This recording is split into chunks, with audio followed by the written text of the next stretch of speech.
What's going on, everyone? It is David Palmer, the Leo King, and Craig Skidmore here at highvibe.tv for Deep Love Tarot, your weekly tarot love horoscope and report for December 28th, 2020 into January the 3rd of 2021.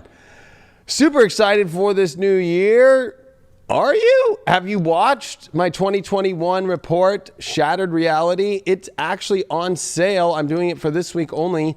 And also, it has a rental option as well for even a cheaper rate. Go to highvibe.tv, click on our paid video section on the website, and then you can download our apps. It's free.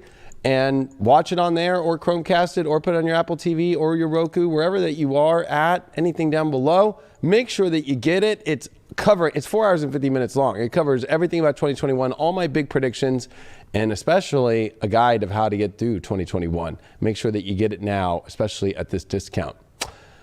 Super happy to be here on this end of the year. I hope everybody had a nice holiday, and it's even nicer to have Mr. Craig Skidmore back in the house. Woo woo. Scorpio party up in this bitch. Boom! What up? What up? What up? What up? Strange little short, long week situation we have here rolling into this new year 2020. 21, baby. Let me hit this mic up just a little bit.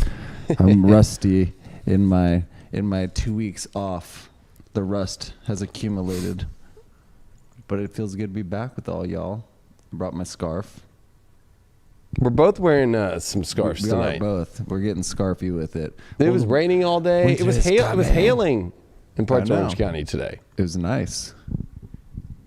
It was nice. It was loud thunder and lightning last night here too. I was like, "Who's on the roof?" I didn't get the thunder. I missed it. Yeah, I got it. Maybe maybe it was just over my head. But actually, I'm feeling pretty good. I'm excited for this time. You know, if you never watched the show before, of course, we're going to go into your love reading right now, and we are going to do the collective, and then of course we're going to pull your sun signs by the high vibe. I love gold so damn much. Cup and or chalice. And of course, goblet. I'm going to cover a little of the astrology going into this week. It is a full moon week, and we are coming into a new year. So spiritual dance music tomorrow. We have spiritual dance music tomorrow for this full moon in Cancer. Uh-oh. And a lot going on. Even though, it is the holiday. Some people have off. Craig and I were talking about this. Some people got off. Some people are working.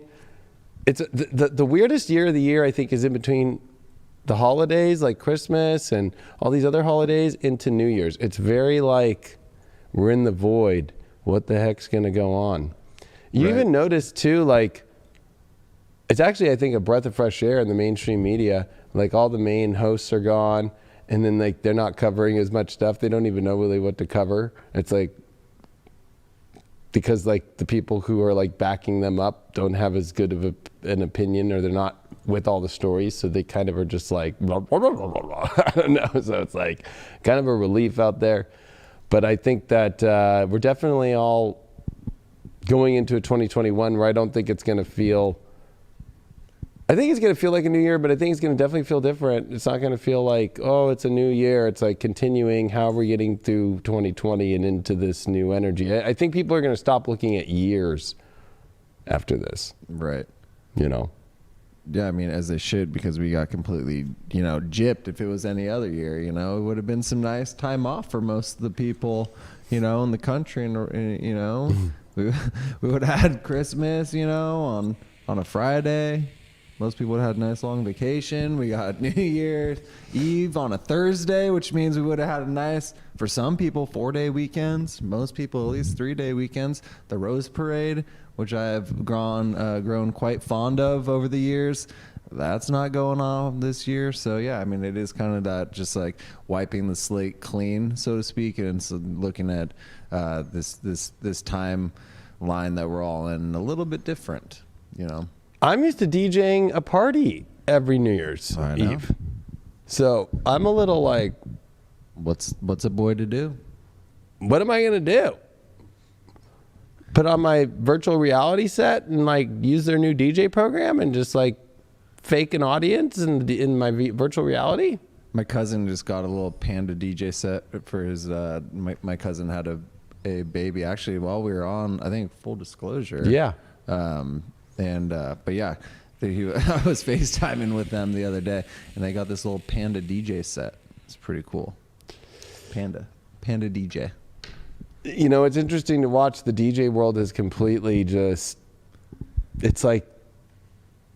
It's not a world anymore. It's like just individuals who are continuing to go. And it's been interesting to see a lot of the mainstream DJs just kind of give up. But the ones that really gave their all for so long are still with it. But it's been sad. I've been noticing a lot of mainstream DJs that I've loved and followed just not showing up for their fans, not showing up, not doing something innovative, like just kind of hoping that the world will change. But you know, I think that's the whole lesson of 2020 is you create the world of change, and we are in a future that we create now, not when it's going to be changed, you know? Yeah, it's like almost like those ghost producers were really doing everything for those DJs. Same thing goes for mainstream music too, right? Big time. Like there's Big some time. that have like continue to go, and then there's others that just like they're just hoping and waiting for probably their managers or probably the record reps or probably, you know, all those people to come all back together for them. And it's like, it's a little bit like I said, you're going to have to, it's sink or swim. That's what my biggest prediction of 3 years ago was by 2020 would be sink or swim. So Sink or swim. Keep on swimming. Although we got this Aquarius energy, it's definitely been a big change. Let's go into this collective and let's see what love has in store for us this week. Bow, wow, wow. We don't have a collective one, right? Yeah, I still got to write it. What? Yeah, I still got to write it. Oh, well, we don't have to. I can just do it. Yeah, hop on the net. So, Get it going. I mean, oh yeah, hey, these are the cards. We're about to go into them, but yeah, but you know what I mean? Yeah, hey. Folks. Oh, don't let me go down that road today. Okay, so this is a full moon in Cancer week, and we're coming into a new year. Now, this is the 4th lunation in Cancer. Let's remember that. We had a full moon lunar eclipse on January 10th, and then we had a new moon solar eclipse on the solstice, which was June 20th this year because of the leap year. Then we had a second new moon, which was like July 20th, I think it was. Might have been 21st, somewhere. Yeah, July 20th. Now we're having a full moon in Cancer this week on the 28th or 29th of December. So that's 4 energies of the moon in Cancers being dealt with, right? So, what do I got to say about that? Well, apparently Armin van Buuren's been DJing all the time on YouTube, I'm seeing. So shout out to Armin van Buuren. Well, he's got State of Trance. He's got his little setup how we have. He puts in a lot of effort. Always. He does. Always. That's why I said there's been a lot, but then I didn't say all of them, you know. I'm cool with Armin van Buuren. Year after year for the last, I don't even know. Hey, you know, I took lots of spills, and I got, 2005 State of Trance. That's a fucking good one. Well, he used to do it was a good one. He used to do the massives on like Armin 1 on New Year's. I know. Where it'd be just him for like 12 hours. It was, there was a lot of times that, you definitely just went to the Armin show because it was good and the talent was good. Mm-hmm. If you know what I mean. Mm-hmm. So, our personal lives have come to kind of this, I would say, after 4 lunations in Cancer. That's a lot, and 2 of them being solar eclipses, or lunar eclipses. 1 solar, 1 lunar. And the biggest thing is the last time we had a full moon in Cancer was a lunar, and it was with Saturn and Pluto meeting. This is a full moon in Cancer with Jupiter and Saturn that has just met. So this is different. Saturn and Pluto were about to meet, and it was this like personal life going down the tubes. That's the way I'd put January 10th. There's something about this full moon that's about doing the opposite. bringing the life in your life. Now, I know the mainstream media and I know everything looks like it's totally opposite, but you're going to have to erase that with this Venus square Neptune. Your values, and especially since we're talking about love, this is about bringing your personal life to the new world, Jupiter and Saturn, and the new world that you and your uniqueness create, not the one that is told to you by this kind of mainstream media thing. And I know that might sound crazy, but with Jupiter and Saturn getting ready to make a semi-square to Neptune, and with Uranus already in semi-square to Neptune, we have too many planets in semi-square to Neptune, and now we're having Venus squaring Neptune. Too much on mainstream media is creating the world that we are not going to create in our love lives either. I was talking to a friend of mine about love recently, and they were like, well, in this world, you're not allowed to go anywhere. You know, I can't do anything. And I was just like, really? You know, I'm gonna just sit here and just say that you are allowed to question your own life, and you're allowed to question everything. Mercury in Capricorn here is sextiling Neptune. You already know what you can go do in your life, and there's something called slip cracks. You got to find all the cracks that you can slip through for love. Love will always win. I've already said Dr. Fauci says that you can go on Tinder and fuck. That's up to you.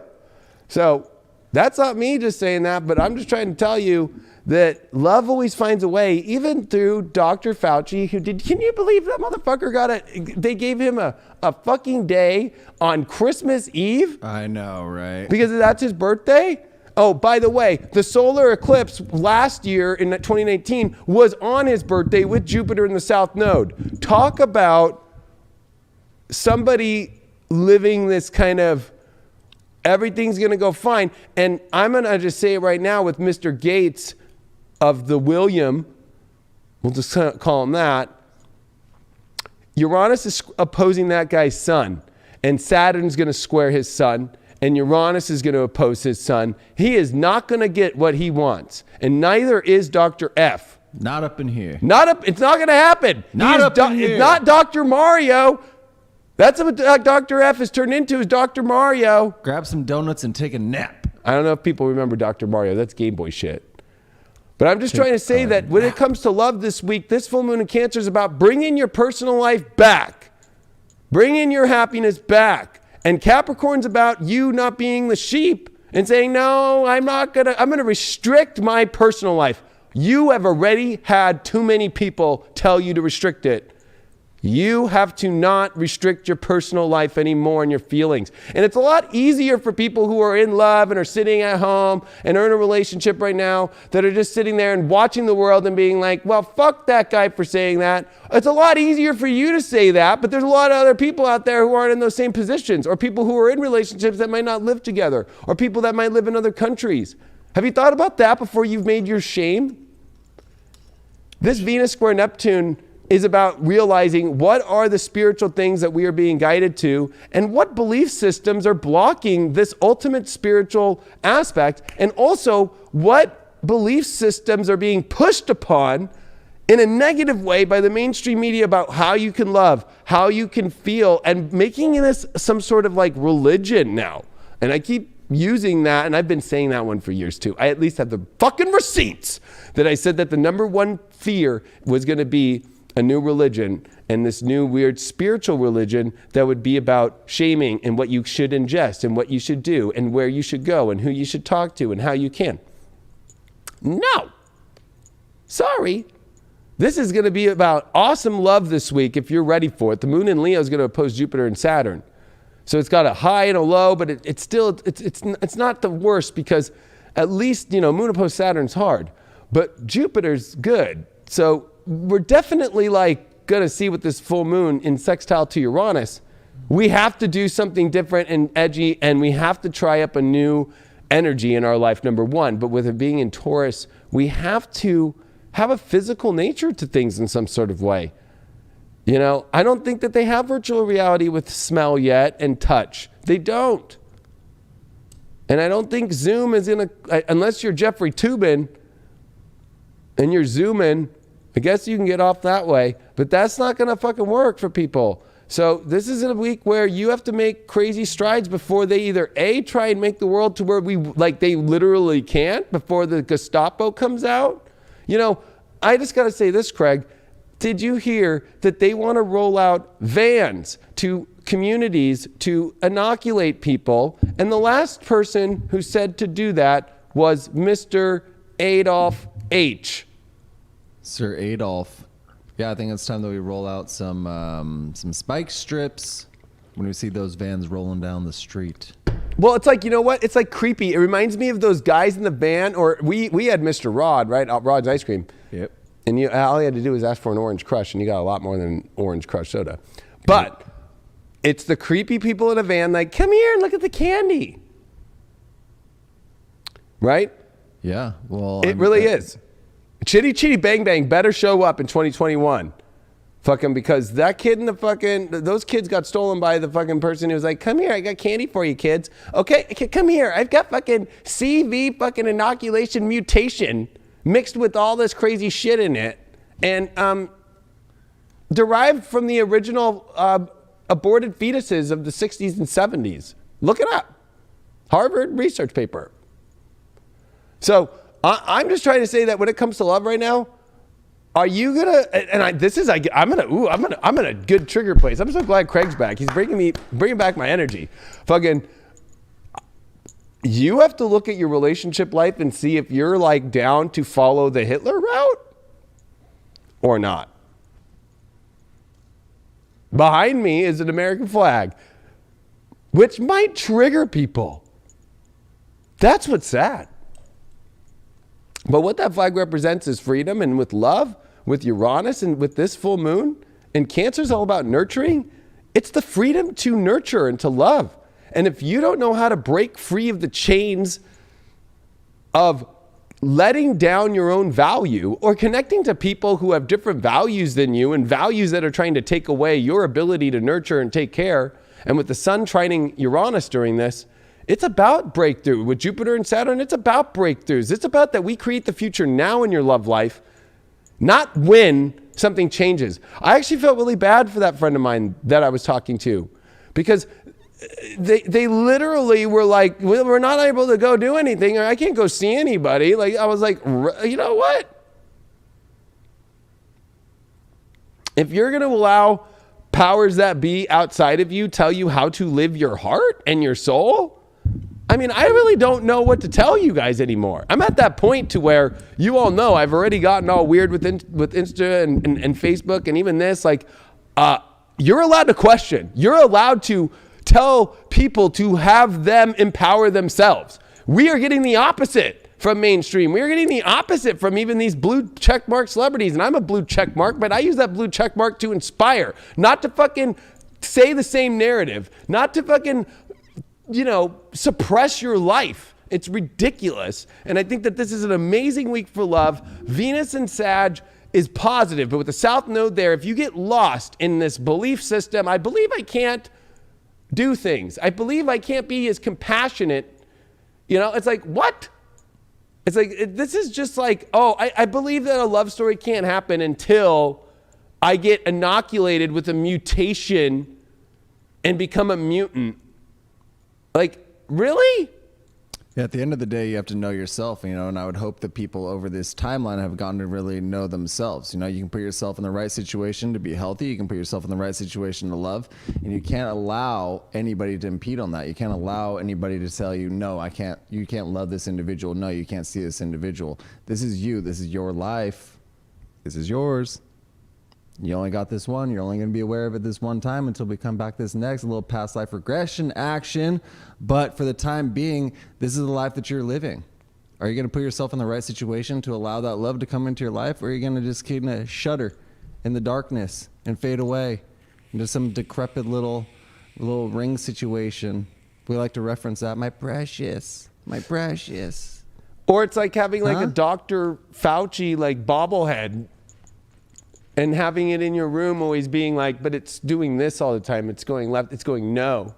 So every day you like look at it like, Dr. Fauci, can I love? No. Dr. Fauci, can I take a shower? No. It's got chemicals on it that have CV on it, and the soap does too. You need to use our new mutated soap that we are going to give out. Like, it's crazy.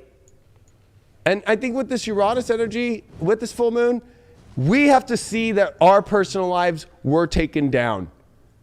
That was what these 4 lunations, that's 4 where the moon is with the sun and it is being lit up. Or, of course, you can't see it. But yes, you could have seen it if you were in the right space on the solar eclipse, on the solstice. And we were at the opposite side of the solstice. And now we have a full moon all in 1 year. 4 lunations in Cancer. 4. And this one's after Jupiter and Saturn have conjuncted, after Saturn, Pluto, after Jupiter, Pluto, after Jupiter, Saturn.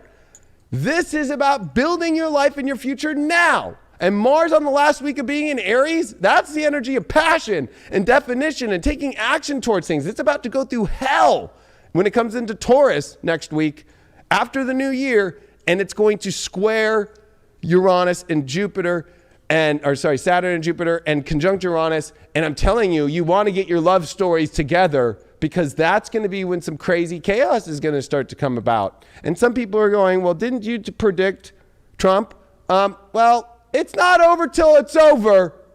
And with Jupiter and Saturn squaring Mars and Uranus all during the time that's about to come up, oh, you think it's just going to be fucking the way you see it? But Jupiter is semi-squared to Neptune and Uranus squared to Neptune. I have talked very deeply in that 5-hour video about it if you want to watch it. It's still up. So, I say we go into the cards. Because I think that this week's great for love. Because you need to be very aware. Look, I'm grabbing the mic now. You need to be very aware that if you don't figure this shit out this week, by next week, and by the week following, they might try and do some crazy-ish. And I'm just telling you, don't fuck this one up this week. Don't fuck Get your personal life back. The moon will be in Leo. We're not going to see the ship for another month. And by then, we're in really weird waters because we're not into the new Chinese New Year yet. We're still going to be in Capricorn, and we're not going to be at that new moon that's going to bring us to a new Chinese New Year with all these planets in Aquarius. Go look up the chart. The last time we saw all the Aquarius that's coming is February 5th, 1962, 6 a.m. Go look at that chart. But you haven't looked at it. And go look at the chart for February, I think it's 11th of 2021. First card that we got for our love reading overall this week for the collective is, well, we did get the Knight of Wands reversed. So this is us afraid to jump into love or feeling a hesitation about it, or feeling like we need to back away. So energy that we're not feeling in love with, we got to back away from. We're not, or we feel like we jumped into something too fast. But again, there's also maybe a hesitation of something that we know we really want to do and we're hesitant. And so either way, we're hesitant on the good stuff or we're hesitant on the bad stuff. The challenge that we got is, well, water. I think this is emotional. This also has to do with sensitivities, the emotion, the water, and also not letting the flow happen. So even though the fire's there, but we're hesitant to move forward into it, there's a lot of that sensitivity factor going in, a lot of like, maybe the delusions. Water can create kind of an illusionary aspect. And I think that we can't be hesitant. We're going to have to follow our feelings and learn to go with the flow of where things are going instead of trying to stop the passion and the flow that is going, even the passion to get out or to get in. We got the Hangman reverse. So overall, the universe is saying you're not stopped.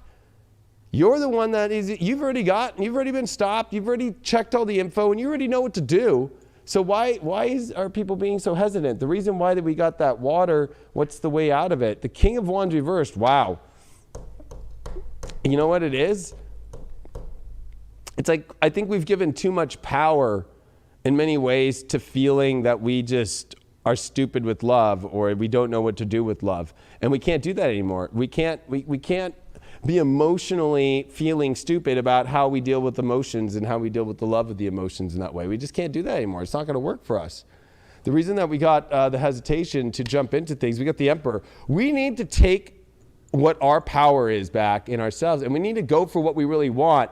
The hesitation is the Knight. The Emperor rules the Knight and tells the Knight what to do, and even tells kings what to do. Like, get the fuck out of here. I'm the ruler.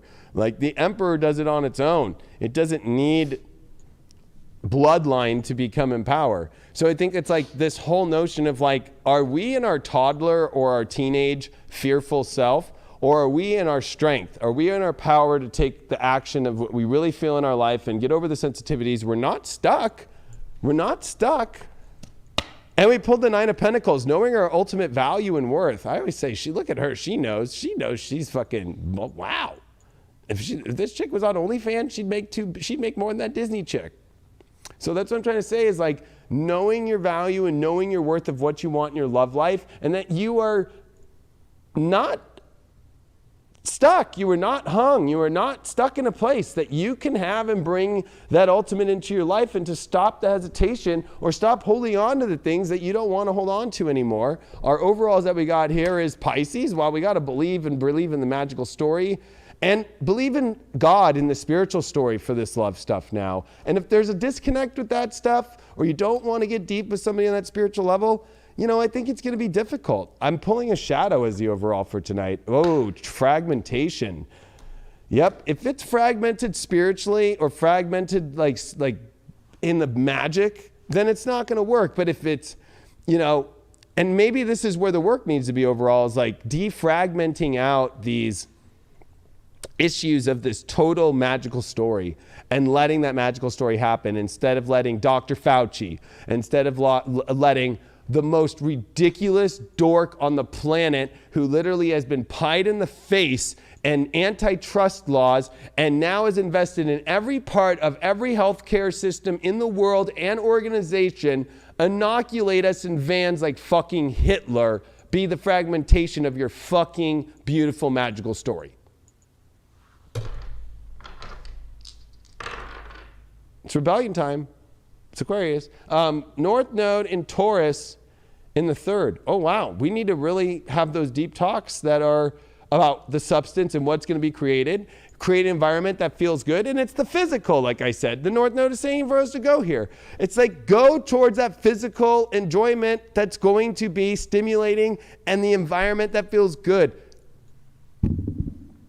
You have to realize you have way more power than you realize in your love story right now, and in the love story that you create, and it's on your mind and the values that you attach. Value the highest source. Do not value this low vibrational, very negative. It's just sad what is being put out there in our world today. And I hope you all have been kind of taking notes, been keeping tabs about your life and these emotional aspects that you've been working through. It's time that you show up for yourself, and it's time that you show up for the individuals that have been showing up for you. It's time that you kind of see that court, kind of see that love that's been playing out, and say, okay, who am I aligning with? Who is this true energy that I'm gonna carry to? And it's a new calendar, new year, whatever it is, but we are progressing forward. A lot of people are thinking, okay, 2021, new year, new fucking day, new life, new me. Yeah. It's going to be a continuation. So where's that power going to come from? The power is going to come from that knowledge that you've been accumulating over this past year, and that strength, that courage, that wisdom. All that's going to come into play. Now, who's going to be staying there next to you? That's what it's going to come down to. You have the choice. You have the power. Fuck everyone else. Make that decision for yourself. You have to. Somebody had wrote, people don't like it deep, though. And I think what you're talking about is love it deep. People do love it deep. It's got to be deep. And I think you bring up the best point of, who are those people that whether it's rock solid or whatever. And I think maybe it's going to help some people being a new year, like you brought up, new you, new life, new everything. But I think, you're right. This is just, it's already now. The new year's already now. The new time is already entered. And you have to do something about it now, and not just be well, let me wait till the 1st, and then let me make up my old list of what are my things that I'm going to do. It's this shit is you already got your personal life wiped the fuck out. You can bring your personal life back. And I think that you can bring your happiness back. You can bring your beautiful energy back. But this is a time to where, when it comes to relationships, you got to be in alignment with who's in the ultimate vibration of the new world. That's the truth. That's of the divine. That's of the freedom of spirituality and itself and all people, or a tyranny. And I think that we can be relationships that keep us in the tyranny, that keep us in this place. And we've got to make those choices this week. So I'm glad you brought it up in that kind of way. Although I know I'm getting all fucking riled up. But I'm just like, maybe it was putting that American flag up behind me. It was just kind of like, you know what? It's always been an inspiration to the world to be free. There's more people on more YouTube videos I've seen this year from other countries saying, hold the line. We don't have it good here. We admire Americans. And this whole idea that America is this bullshit, horrible place is been the greatest deception of all time, because this place holds freedom and it holds a place of being unique and being wild and giving the truth out and being that way. And we are seeing it taken away every second right now.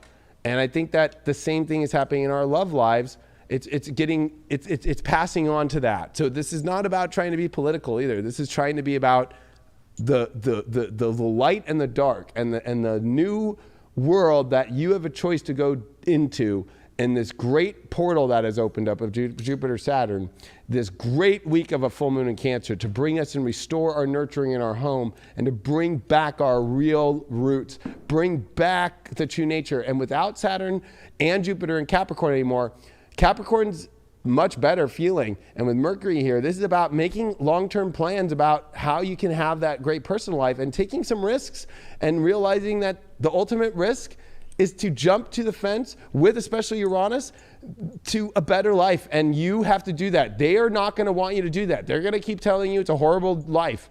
No, I thought on every Christmas, I used to watch It's a Wonderful Life, right? Miracle on 34th Street.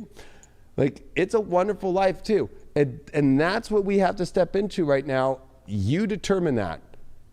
And there is so much out there that's trying to stop that. And that's not what we're about. That's the ultimate lowest vibes. High vibes is about your unique self and you getting to live it however you want. And I'm trying to say, and we will always be advocates out there on our network. Anybody, we will call it out. We will push the limits in spirituality, especially, of like anything out there that is trying to take away your soul and take away your vibe. So, you know where to find us, highvibe.tv. Yeah, because you never know. You never know after this broadcast what the fuck's going to happen. Yeah, exactly. Well, we did get Aries. Interesting. But first one. So Aries is first.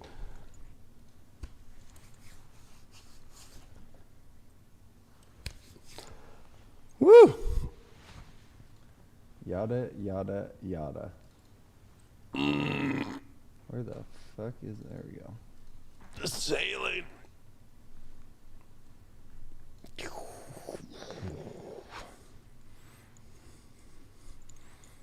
All right. I'm very happy Christmas is over. I feel more like Santa's here now than I do during Christmas. Okay. I got some fun toys and some fun things coming for all you cosmic cats out there in the YouTube world. Craig's back. Aries. Wow. All right. Page of Swords upright.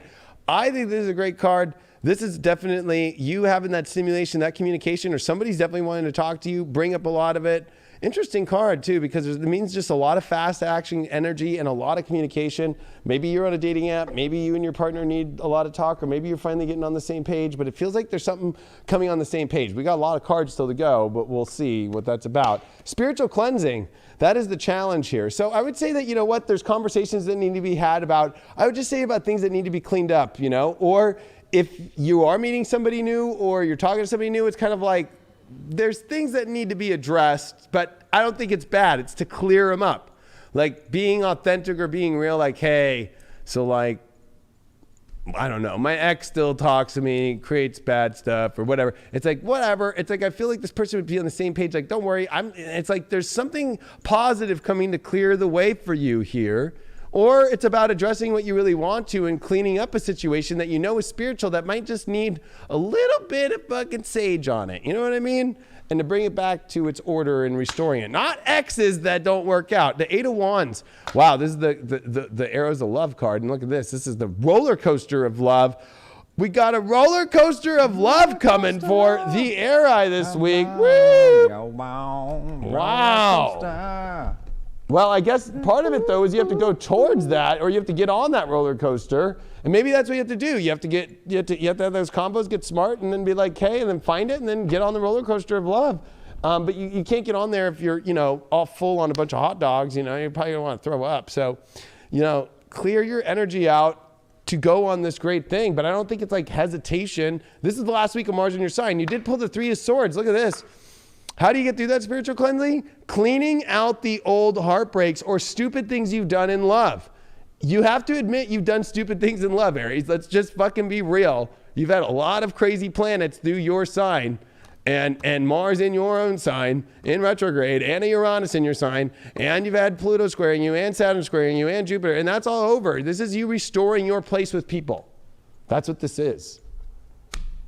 And you have to be honest with yourself about the shit you said and the shit you did, and you can clear it. And I think the heartbreak is in that you just got to clear shit up. And it's okay. People love Aries. They always take Aries back when they fuck up.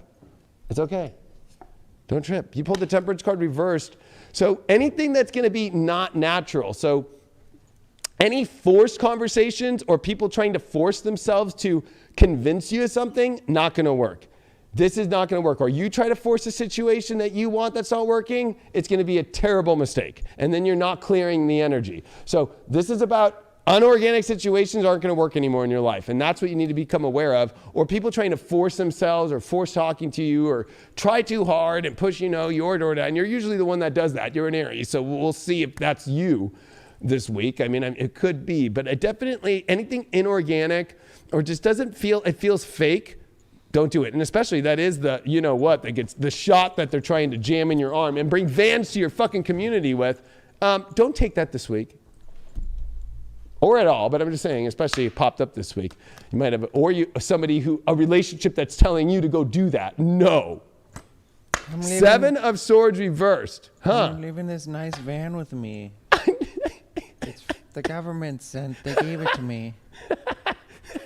Oh, so I like you a lot, but I just wanted to, right before we have sex,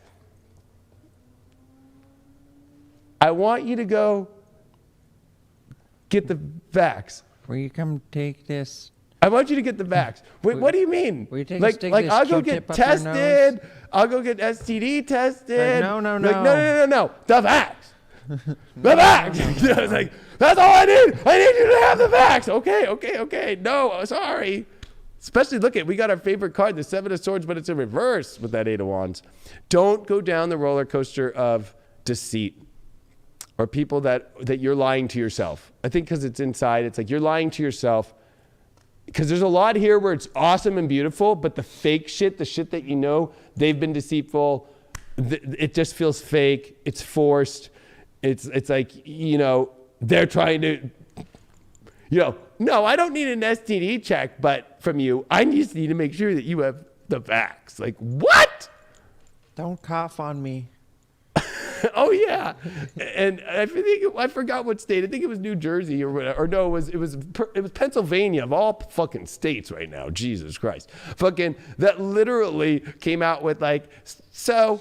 Remember I read it to you. It's like yeah. So yeah, make sure you wear a mask when you have sex, and make sure that you wash your hands, and make sure that you keep your faces as far away apart. Oral is preferred. No kissing though in the mouth. Yeah, which made no sense to me. Okay. But then the other part was, for those that are smart, and don't want to engage in sexual activity, there are plenty of sexual sites, including membership sites of people that you might like to watch. They just were afraid to say OnlyFans. I was like... Which was interesting because IG cracked down on that whole situation. I know, but I'm just trying to say, I just want people to sit at home and rub one out. Well, they're trying to create a tissue shortage, it sounds like. Yeah, but I think they said use a condom, but that was 8th on the list. You know what I'm talking about? The mask first, and not the condom, but nothing about STD checks, but more about making sure that they got a CV test. I was like, oh my God, but you could die of fucking AIDS. You know what I mean? There's that funny thing that came out right at the beginning of this 2020, the funniest fucking meme of the year. I don't post it though because it triggers too many people. And it's a chick and it's a guy sending a text to her hey, we're going to go on a date. And he's sending his test results back. It's marijuana positive, cocaine positive. And it's herpes positive, HIV negative, and it says COVID negative, and he circles the negative, and she's like, fuck yeah, the COVID's negative, come over.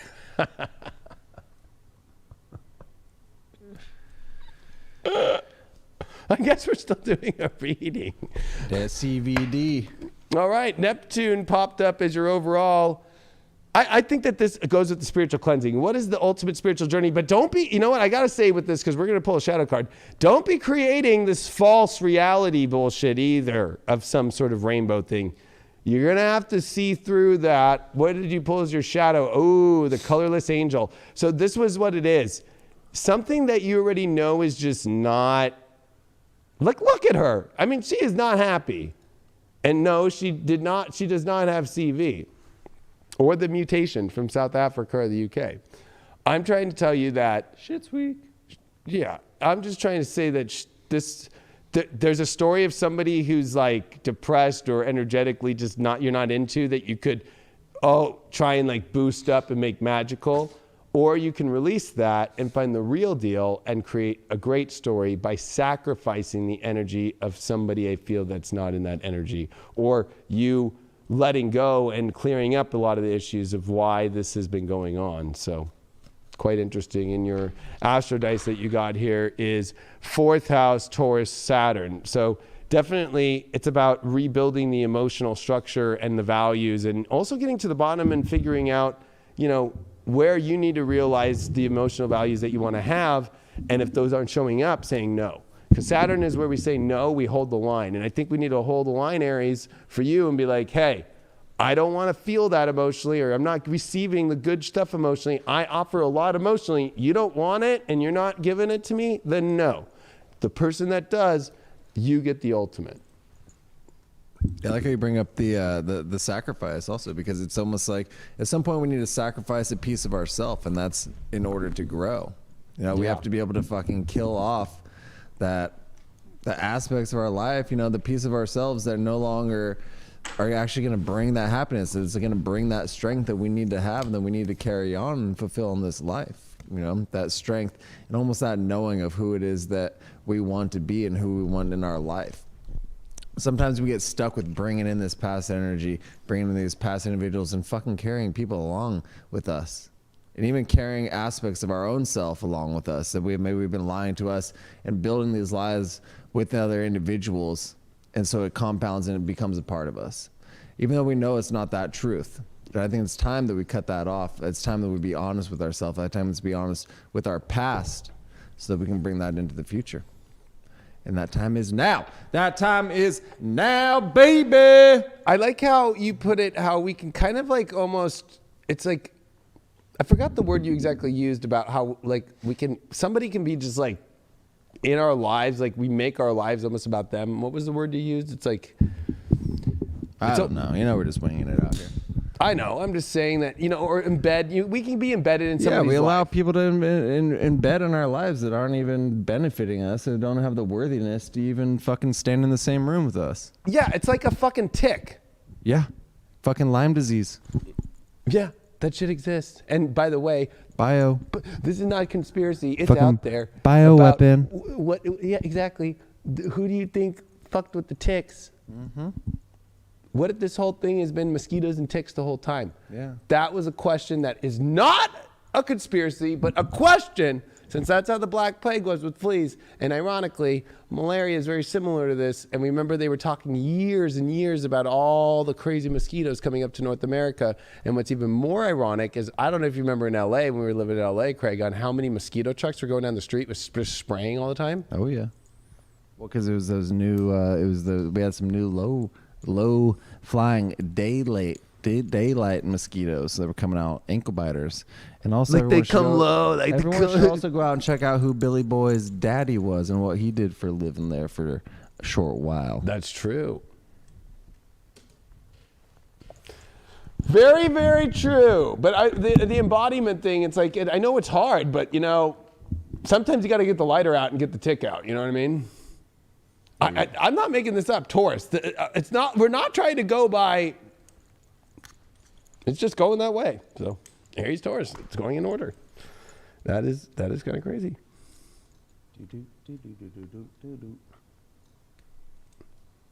That's what's crazy though about Aquarius, Jupiter, Saturn is what you think won't happen will, right? It's like, oh, of course it's going to come out random. Nope, it's coming out exactly the way it's supposed to, but they're all randomly in order. Weird. All right, it's moo time. Let's see what's going on with the Tauruses. Well, you pulled the 10 of Pentacles upright. This is all about, all right, Taurus, you know that you're at a place in your life when it comes to partnerships, when it comes to relationships, you want the end all by all. You want the ultimate. You want the ultimate place where you can create the ultimate, whether it's a life, whether it's a family, whether it's just the embodiment of how we were talking about embodiment, but that positive embodiment where there's energy around, people around, nice decor, a nice life. And so this has a lot to do with like the home life too. You know, like is the home life situation that you're in good for a relationship, or are you in a relationship and you're like that person that's sleeping on the couch, or are you like sleeping on somebody else's couch and it's kind of hard to call somebody over for a date? You know, it's like, well, I got to make sure that the owner like is not doing something weird, or got to make sure that my kids aren't around. Like you got to look at like, take it outside and get freaky under the moonlight. Well, they say, hey, that's what you're allowed to do. You're allowed to go take walks and stuff like that. Mm-hmm. But I think that it's like more important to really be like, hey, solid foundation to grow something big is important in your life. And you have to see if you're ready for that or if somebody else is ready for that. I feel like it's got to be, of course, both. It's a relationship. You did get grounded. That's the challenge. Ooh, I think you're grounded in the wrong place.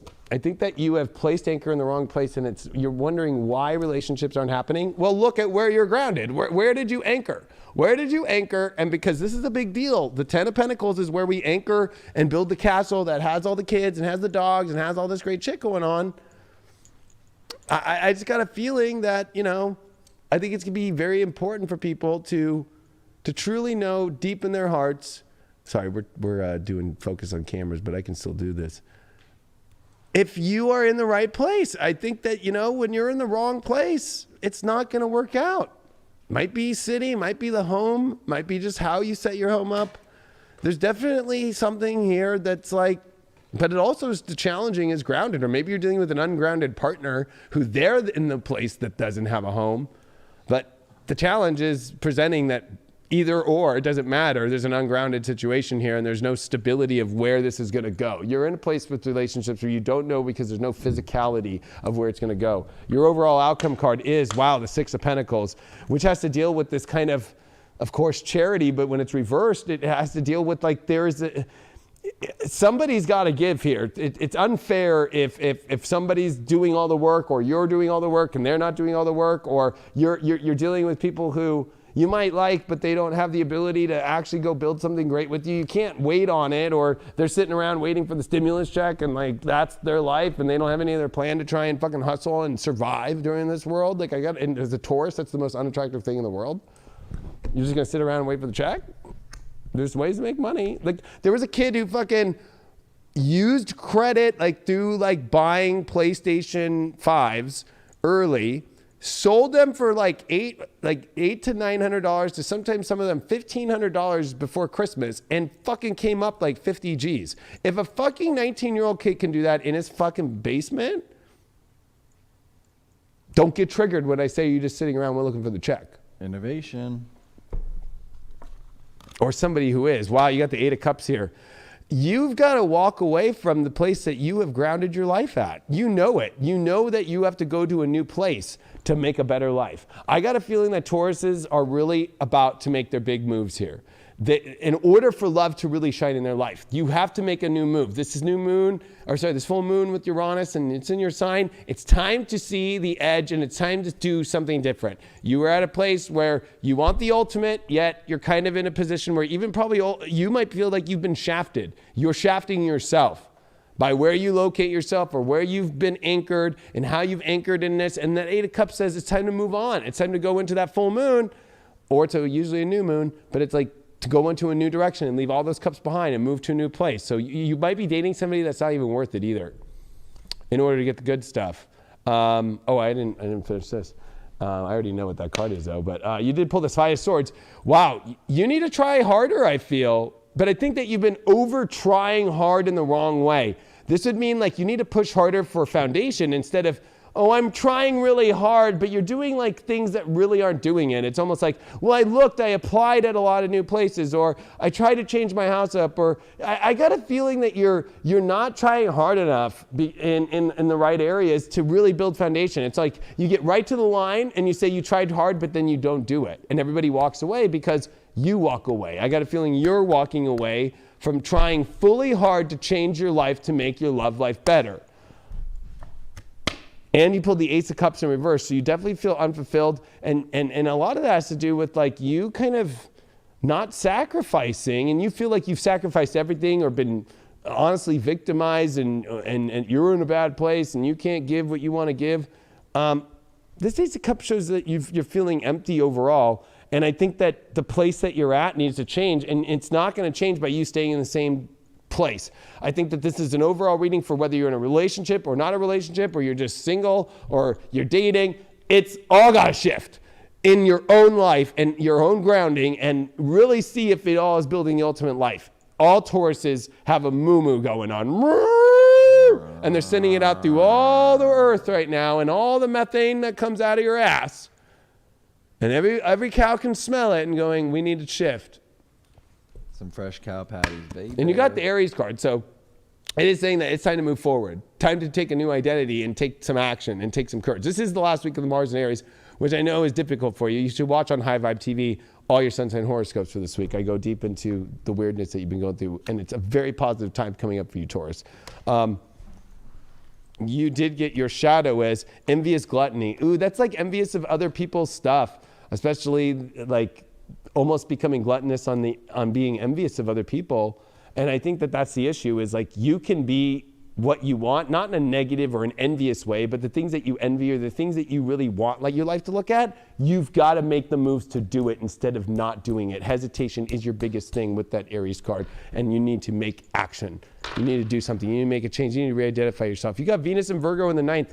Yeah, this is changing your beliefs over these very little things in your day-to-day reality that is not giving you the life that you want. Venus is at its fall position in Virgo, and this is about your belief systems. And you know what? You're thinking too small, but you're taking those small things and taking them too big. You need to take those small things and make them bigger and open up to all different possibilities and new places to go and better feelings and better situations, and change your reality in order to change your relationship life, because that's the thing fucking you over. Yeah, it's almost like, you know, the old school salesman fucking rolling into town and saying, oh, look, I got all this gold, when it turns out it's actually just pyrite. You know, we all love some pyrite in our life, but it ain't the gold that we're searching for. It ain't the gold that we actually need. You know, and I like that kind of we tied ourselves down maybe into a certain aspect of our life, or a certain point, or to certain individuals, and we kind of were just pulling at that anchor is still down there. That ankle's still stuck on that pyrite. And again, I love me some pyrite, but it ain't the fucking gold. It ain't what we're actually looking for. So what is it that you're actually going to go and grab? Are you going to grab that aspect of your life and fucking pull yourself back out of it? Or are you going to reside in that fool's gold, in that fool's tavern, in that fool's palace? It ain't true light. It's not that true love. It's not that true appreciation of yourself. You need to find that again. You need to go and bring that into this new aspect of your life. These new transitions are going to be unfolding for you in this new beautiful life that you're going to allow, that you're going to actually put that effort in, that you're actually going to know, and you're going to seek, and you're going to find that truth once and for all. You know what? It's like a false van that you think is an ice cream truck, but it's Dr. Fauci's fucking inoculation van. Come to me, my child. I have a nice little prick for your ass. Yes, exactly. And they're going to like try in these vans supposedly to teach people about how amazing it is. And you know they're not going to give the real info, because we all know the real info if you do your research. And then what's even crazier is it's like that false Candyman or the false ice cream person. Like you think they're going to give you ice cream, but they're really trying to swoop you in that van and take you somewhere else. And I think that this is something to pay attention to, Taurus, in your life, that the false idea that you can change things right now, when you know, it's easy to be a Taurus and kind of just like hang back and just expect things to show up. But that's Scorpio's job. Your job is to create your new life. So, I know fool's gold is pyrite. That was the whole point of the story.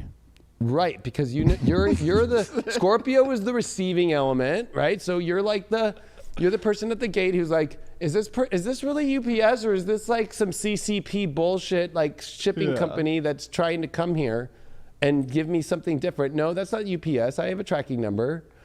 Whereas Taurus is like, I gotta go build the shit myself.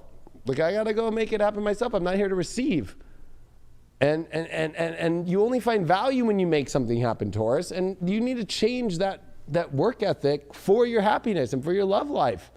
Instead of just kind of mosey on and hope that it's going to change and putting your energy into a bunch of ungrounded shit that you don't even want to be part of, that's excuses.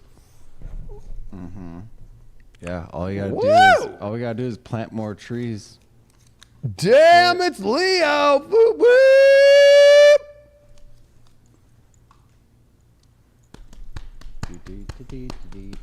Hey, Leo's got Jupiter and Saturn in the relationship house now. Leos are like, magnets for relationship energy right now. Woo!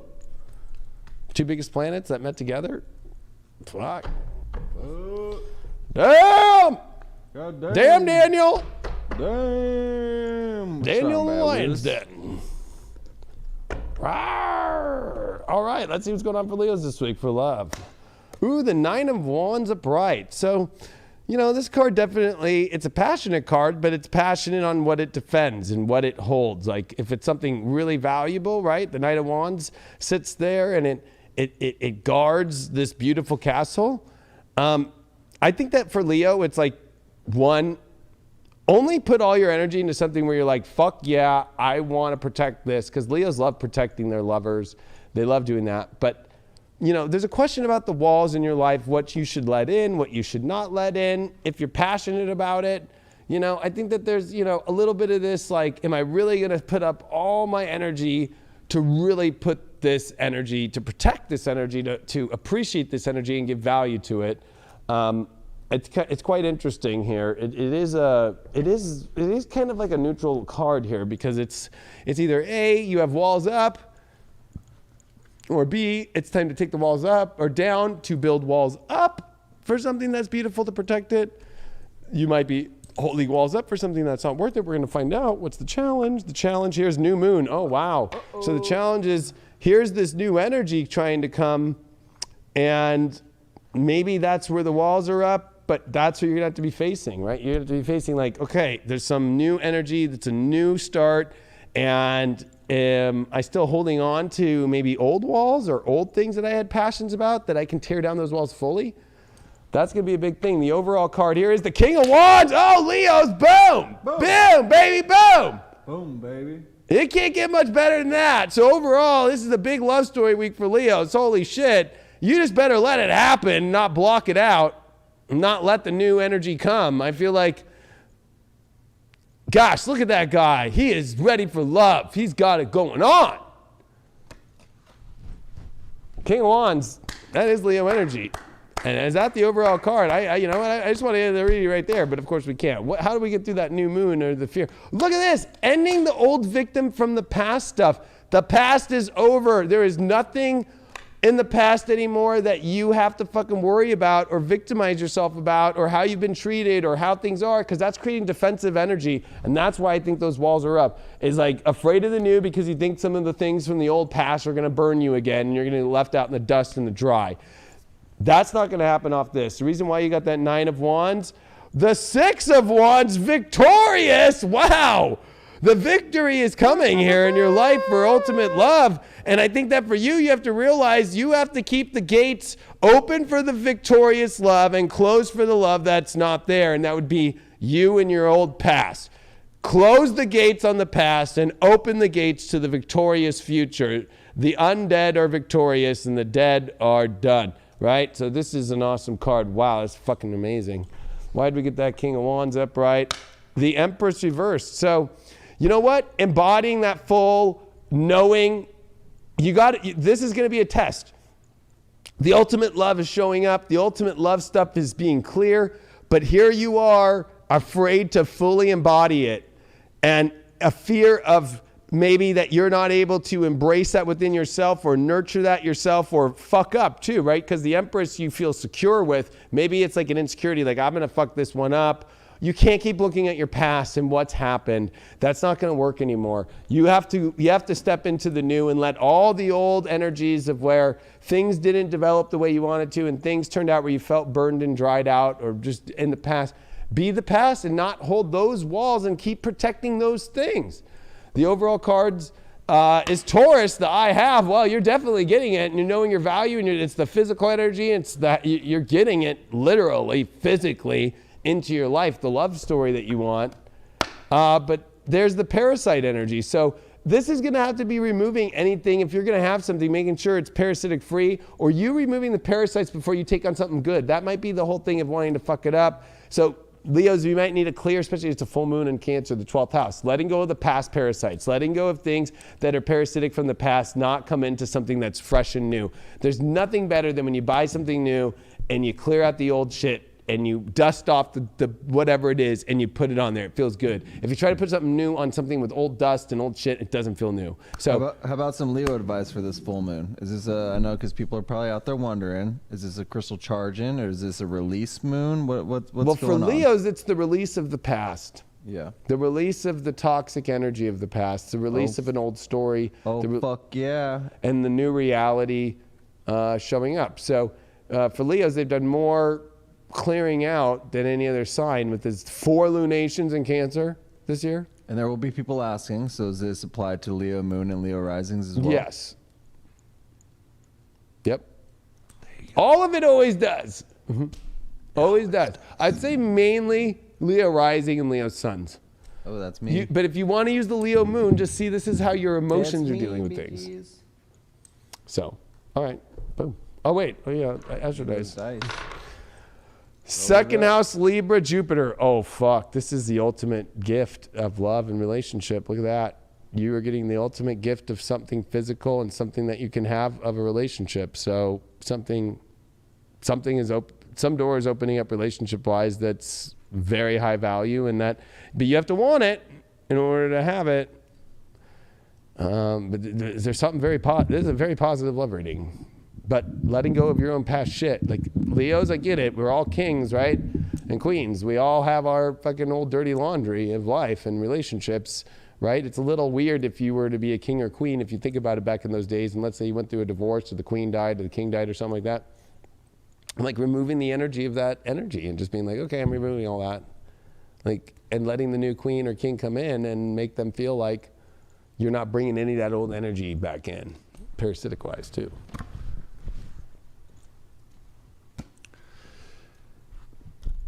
And that release is going to be great. The release is going to be great. You know, I think a lot of everybody out there, and I can speak for myself, you know, because I am a Leo rising and a Leo moon, so it does hit strong. But I think that we have been carrying on a lot of baggage. You know, it's been somewhat dimming our light. It's kind of like holding us underneath the level as to where we're actually able to shine it out into the universe. You know, I think we're kind of been holding on to this darkness. There's been this cloud aspect, even though we've been trying to work through, we've been trying to push forward, we've been trying to move forward in our life. There's something that's kind of been holding us back. And this is that great release I think that we're needing. I think this is great release that it's going to allow us, if we actually, you know, put in the work to cut the cords, to leave that shit behind us. This is going to benefit us fully going forward. So I think that it's really time that we seize the day, and put in that work. Or not even. I mean, a lot of people out there, individuals, been putting in that work, but now it's actually time to apply that. Now it's the time to appreciate it. Now it's time to stand up for ourselves and actually march forward and say, fuck that, fuck the past, fuck you, I'm done fucking with you. Excuse my French. I'm excited to be back. I'm excited to be back here with all y'all. We're excited to have you back. The energy has just gone whoop the second that you're back. And we definitely missed you. It felt like years. I know. Although it's crazy because you did leave before this big conjunction and we're gone during the conjunction, and then now we're on the aftermath. So it literally does feel like years have gone by. That's how big that portal was that opened up. Right. But I think you're right about the baggage that you bring up, or this kind of it's kind of like the Charlie Brown cloud that's following Charlie, like the rainstorm that kind of follows around, because I'm going to be real, and I'm not trying, I know that people take Leos and Leo risings as we're like pompous and all this ego shit. I'm just not going to lie. I'm an astrologer. Leos have had the roughest 12th house transits, with the North Node being in Cancer since 2018 in November. And then all those Cancer eclipses, all those Capricorn eclipses, and then all the Capricorn, it's very 6th house, 12th house. Those are the hardest two signs to deal, or houses to deal with. And it's just been nonstop and multiple back-to-backs, and then 2 new moons in Cancer this year, and then last year, and then massive aspects to, it's just been fucking hell. So, a lot of work though, a lot of spiritual work, and then while having to do the reality work at fucking full stress mode. Stress. It's been stressful. Craig and I had a talk when he came here for the Christmas party. And it was like, we were at the hallway, and I was like, dude, it's been 3 years. We moved in this building 3 years ago. And we were doing work before this on this, but the last 3 years to build this was fucking hard. And the personal life shit to go through, and the actual shit. So I'm just saying that for Leos and Leo risings out there that know, hey, this is the change of all that shit. And Craig put it the best. That the baggage, the extra weight, the weird kind of energy that's held, that light that makes a Leo energetically is being pulled out. But you got to do the work on your own. You got to let it out yourself too. So, on hundo. I'm glad you brought that up. So, next sign that we got here is Libras. Hey, Ann. Hey, Ann. You get to go. Hey, you get to go take a nap after this, Ann.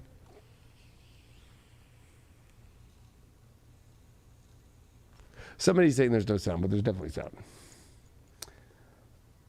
I mean, they probably don't have their speakers on. It's funny because I can see the audio levels, so I know it's going out.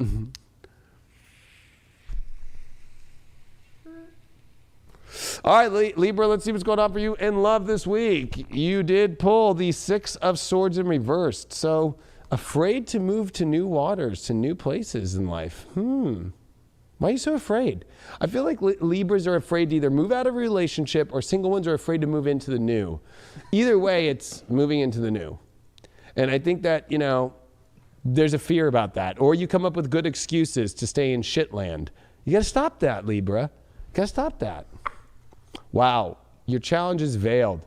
You're trying to hide something, an insecurity, or you're trying to hide from a partner that you're really not into them, or you're trying to hide from somebody you like that you're afraid to kind of move into the new direction, and you're also hiding something. Or you're dealing with somebody that's hiding themselves from you. But I got a feeling, because you pulled this reversed first, the 6, you're afraid to move forward. I think that you're afraid to move forward because you're hiding something. Maybe you don't want to reveal your full truth. Reveal your full truth. People will like you better, and you can move forward. That's what the whole thing is Libras, you can move into a better water by releasing all the truth of who you are, not being afraid to release that truth, and stop hiding your true feelings. Stop hiding your true feelings about wanting to go to a better place. Or feeling that maybe you don't feel like in the partnership that you're in, you're not really going where you want to go. And be honest with that. Maybe that'll change the course. That's all you have to do. Well, you did pull the 5 of Cups. Bye, bitch, overall. So, Marilyn. Bye-bye. On her way out. Too bad, so but, sad. but, this is the overall card of sorrow. And I would say that, that's what you have to let go of. And I think that there's sorrow that you're creating on your own. That you're not going to the better island that doesn't have sorrow on it. You're staying in sorrow and veiling that and trying to cover the tears in your own eyes about what you're missing out on. You're the one choosing to miss out on what you want. Or you're with somebody that you don't want to be with, and I'd cry too if I was stuck with somebody I didn't want to be with. I'm a Leo. I would never do that. But fucking, there's some people out there that fucking want to do that, especially Libras, get stuck. How are you going to get out of this veiled situation? Strength reversed. Wow. You have to maybe untame yourself. I'm going to say that. You are too tame. You're too tame with you think that you're strong and all that, but you're too tame. You got to let out that fucking lion again. You got to let out that rawr again. And I think that part of the issue too with the veil is like, you don't feel you're at your strength because you're in your veil. Maybe your greatest strength is revealing all that truth, revealing why you're afraid to move forward, why you're afraid to go to the better place in your love life. That's the real strength. You did pull the 10 of Pentacles reversed. This is saying, wow, not only the 6 of Swords reversed, but the 10 of Pentacles reversed. You're upside down. The Lincoln log set, the Jenga is falling, and it's time to move, right? It's like you're trying to piece together and get glue out and trying to build back your Jenga set here of your life and relationship life. And I'm sorry to say, it's not going to work. You have to move to a new place. It's falling down. You know, this is Humpty Dumpty taking a fall. And I think that you're afraid to take the fall and realize it's grass and it's a lot nicer and you're not going to have to be Humpty Dumpty on a wall again. I think that you're too caught up and too afraid to move to the better side of the fence here of life. The grass is greener on the other side, depending on the time. And this is where it is better on the other side, even though you are too afraid to admit that, even though you know that. And then you did pull the 9 of Pentacles in reversed. This means that your sorrow has to deal with you not feeling either, I'm going to just say it, that you have the value enough, or that you don't feel good looking enough or beautiful enough, and that you can't attract what you want. The reason why you can't attract what you want is because you're not showing up, or you're not revealing that you are stuck in something that you're not attracted into. Or you don't want somebody to see you in a certain way until you've gotten this done or that done. You really think in this world, Libras, we love you and you're beautiful when you just show up because you're excited for the real love and what you're really into. You are not attractive no matter how good you look, no matter how good the dress is or whatever, no matter how good the makeup and the hair is.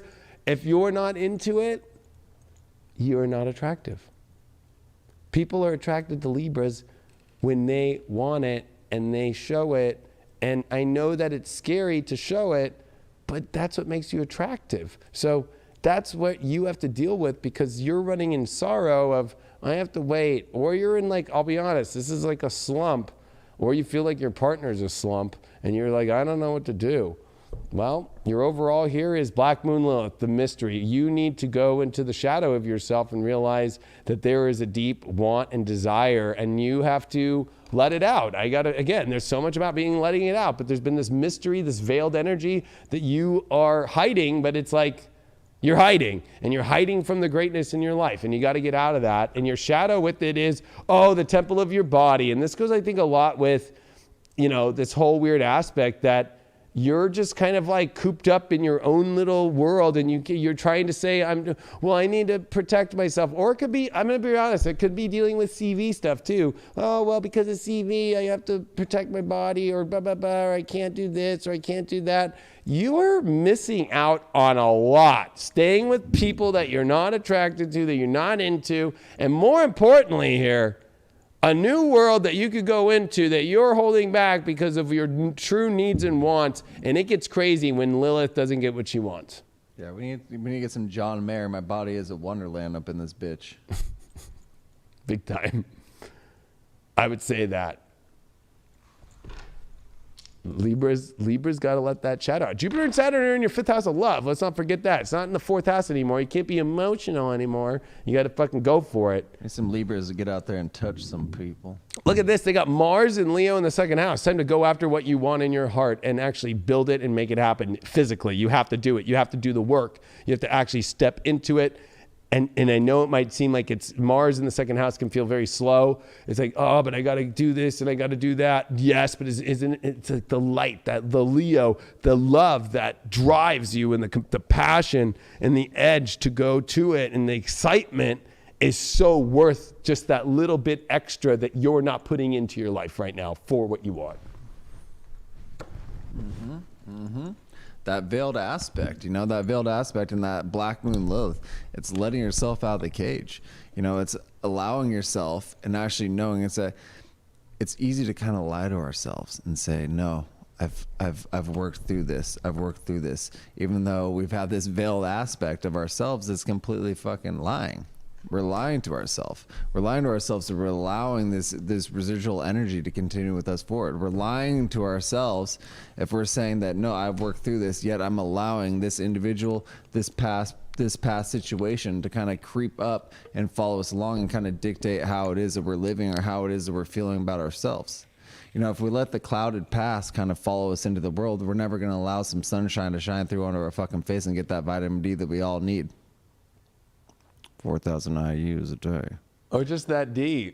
Or just the D, because we all need that. We all need to get touched. We all need to touch ourselves in the heart, so to speak, in the mind.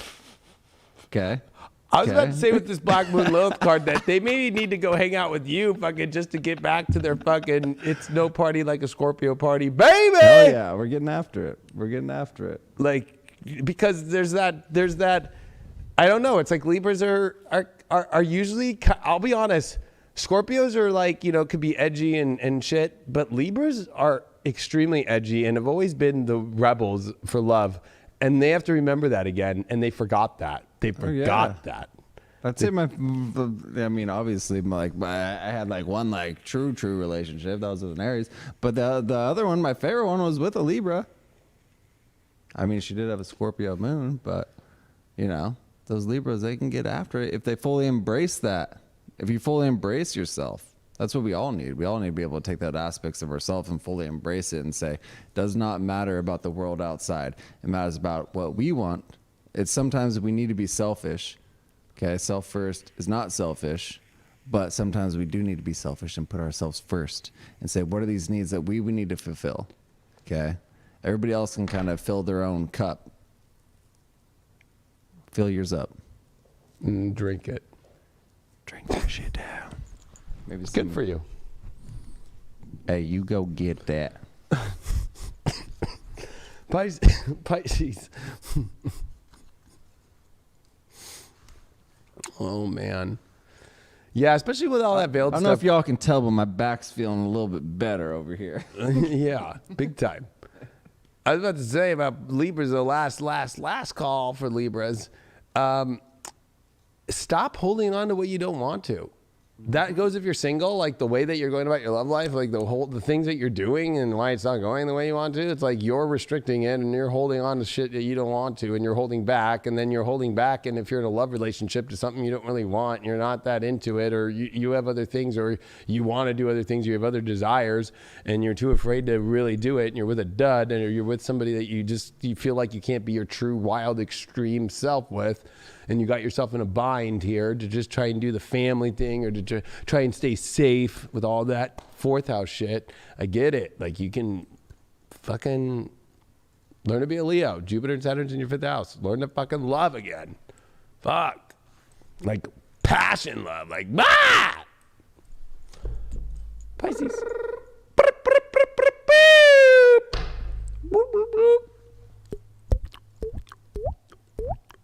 Pisces. Pisces, little drips of water. Let's see what Pisces got here. Well, you did get the Knight of Cups in reverse. So Pisces, this is feeling emotionally stuck, not knowing where to go emotionally, feeling like it's kind of a weird road for you with love. Could be depressive too, but you need to move forward. That's the whole lesson, is to move forward. But you have to do that on the inside. You keep processing emotions instead of like letting them go and moving forward into the emotions that you want in your life. Even if something is stuck, then move in a different direction. Like, don't keep staying on the same direction when it comes to love. Like, it's not going to work out if you're not emotionally feeling like it's moving forward. Pick another road here, because I feel like you are at a very weird crossroads emotionally right now, especially Jupiter, Saturn in your 12th house. It's time to kaboom the story that is no longer connected to God. Sorry to say. You pulled the talisman, the key. Look at, you're afraid to open the key to the ultimate godly story. You're afraid to open the key to the higher realms, of the higher dimensions, and to the more regal dimensions too. I would say that that's your issue. You're too afraid to unlock your life. It's like, I'm going to stay stuck. You almost like it. You like to be a little depressed. I'm going to be honest. You almost like, it's fun for the story, but it's not fun anymore. And I think that you need to unlock that and realize that you have the key to go where you want to go instead of hanging on to these emotions and not moving where you want to go emotionally. You pulled the 10 of Wands in reverse. Let go of all the weight. Let go of all the weight that's not the life that you want. like, I'm going to be honest. I love this badass tarot deck. That's what it's called, because look how heavy that person is trying to have sex with that person. That's a lot of weight. Let it go. It's like, I think that you're holding on to weight you don't need to. Weight that's not going anywhere.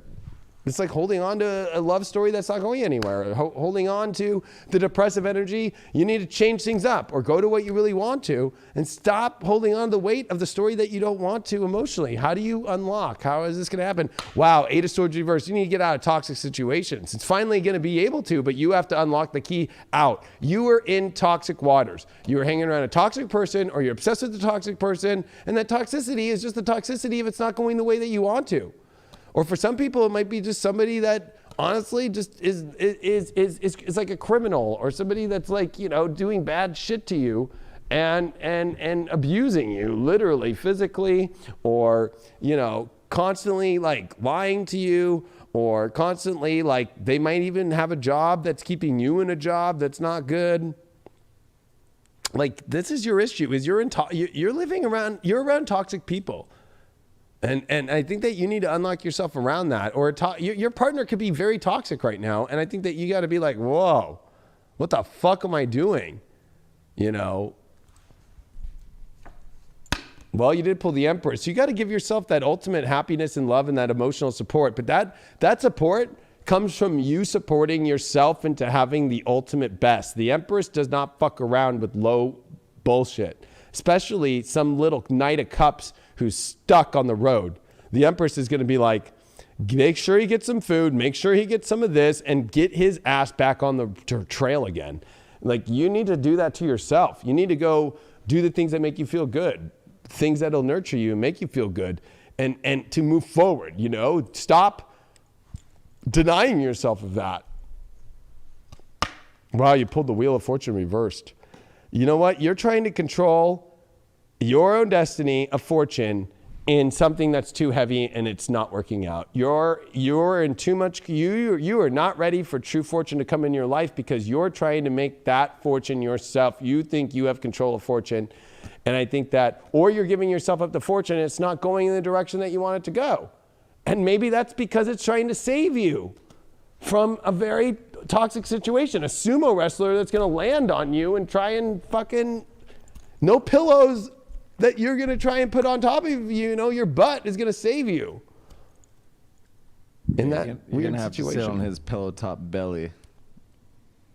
Well, I was just thinking, like, how's he going to get it in there? You know what I mean? I was like, he's probably going to need a bunch of pillows. We all know that sumo's just relaxing on his back. Come on now.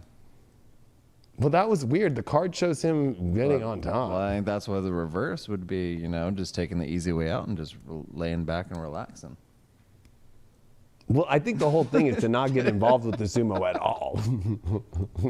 If that makes sense. Like, there's no fixing the sumo situation. Oh, hey, if that's what you're about, that's what you're about. To each their own. This is saying it's toxic. A 9th house, you gotta have faith. Gotta have faith. Get the fuck down and listen to Link Biscuit's version of faith. 9th house, opening new doors, new stories, and having the faith again in life. It's the 33 card here, which equals a 6. It's about opening the new faith of where things can really go, but opening up and seeing if you're really following your faith. You might say you're spiritual. You might say you're all into this shit, but are you following it? Or are you really in toxic energy? Are you around people who are criminals? Are you around people that are not really doing the good thing? Are you around people who are energy, deficient of what you need to be in your life? Are you just... I got a feeling, especially because all this 11th house stuff, and now you went to the 12th, like you're automatically going into the weird fucking toxic realm. So, you've ended up into crazy waters, and I think that you have to have the faith that you can get out, but you have to believe in that faith to get out, and you have to make a leap of faith. And your shadow of that is, ooh, look at this, forgetting oneself. You've forgotten who you really are. You don't have faith in yourself. You've given yourself away into other people's stories, into other people's lives, and they're controlling your lives even though you think you have control. You forgot who you were. Gemini, 11th house, Saturn. Well, talk about the toxic people around. I got a feeling this has to deal with the energy in the groups or the lack thereof, being around the energy of people that really want to take you to awesome places, or you're lacking yourself and you're around people who, or you have a partner that's trying to, or a date person that you're doing that's like, I don't want you talking to people and and I don't want you going in this other world and and it also is a serious look at what's the environment you're in? What kind of people are you around? Is it really conducive to the life that you want to have in the world that you want to be in? You're only going to get love stories from that crazy world the more you're in that crazy world. That love. Is that what you're actually trying to find, or is it, did you give away that freedom of thought? Did you give away your freedom of emotion? You know, you touched on a lot about kind of giving away the aspects of our lives that kind of make us individuals of who we are, kind of make us this life that we've been building, and then we kind of piece away step by step, and we give away a little bit here and a little bit there, a little bit more to this individual until we've got nothing, until we don't even have that solid foundation of our own life, of our own knowing as to who we are, and we're just living out this library, living out this clown parade, and it's all just laughing. It's individuals laughing at us because they know they've taken our truth from us. They know they've taken that truth, that soul. They've snatched it out of you.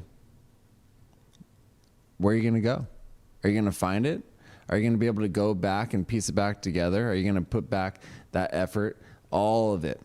Because that's what it's going to take to find yourself again and to be able to pull yourself away from maybe the negative aspects, negative energies that have been holding you down, been kind of holding you into this sheltered, caged, this mirror, this shell of who you actually are and who you actually could be.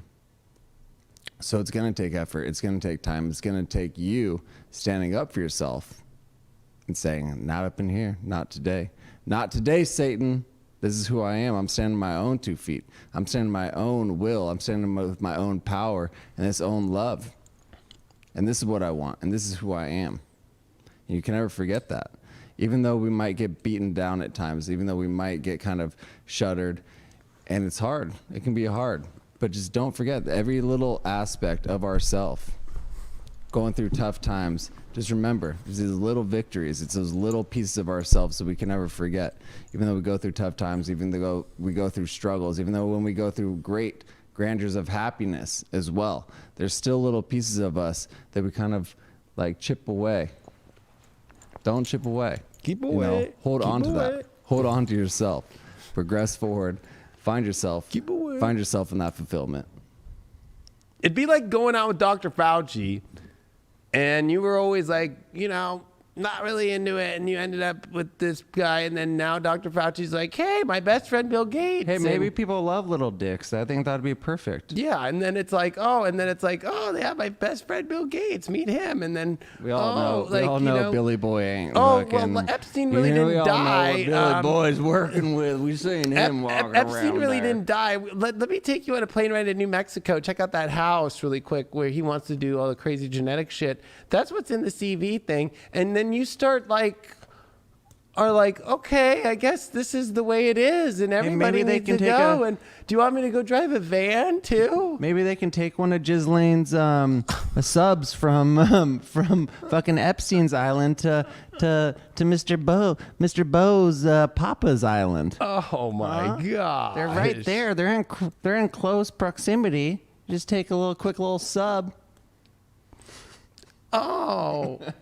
And you're putting his Casio watches in his little watch drawer with his Washington, masks all lined up. And you're like, what the fuck am I doing? And it's like, that's the toxicity you're around.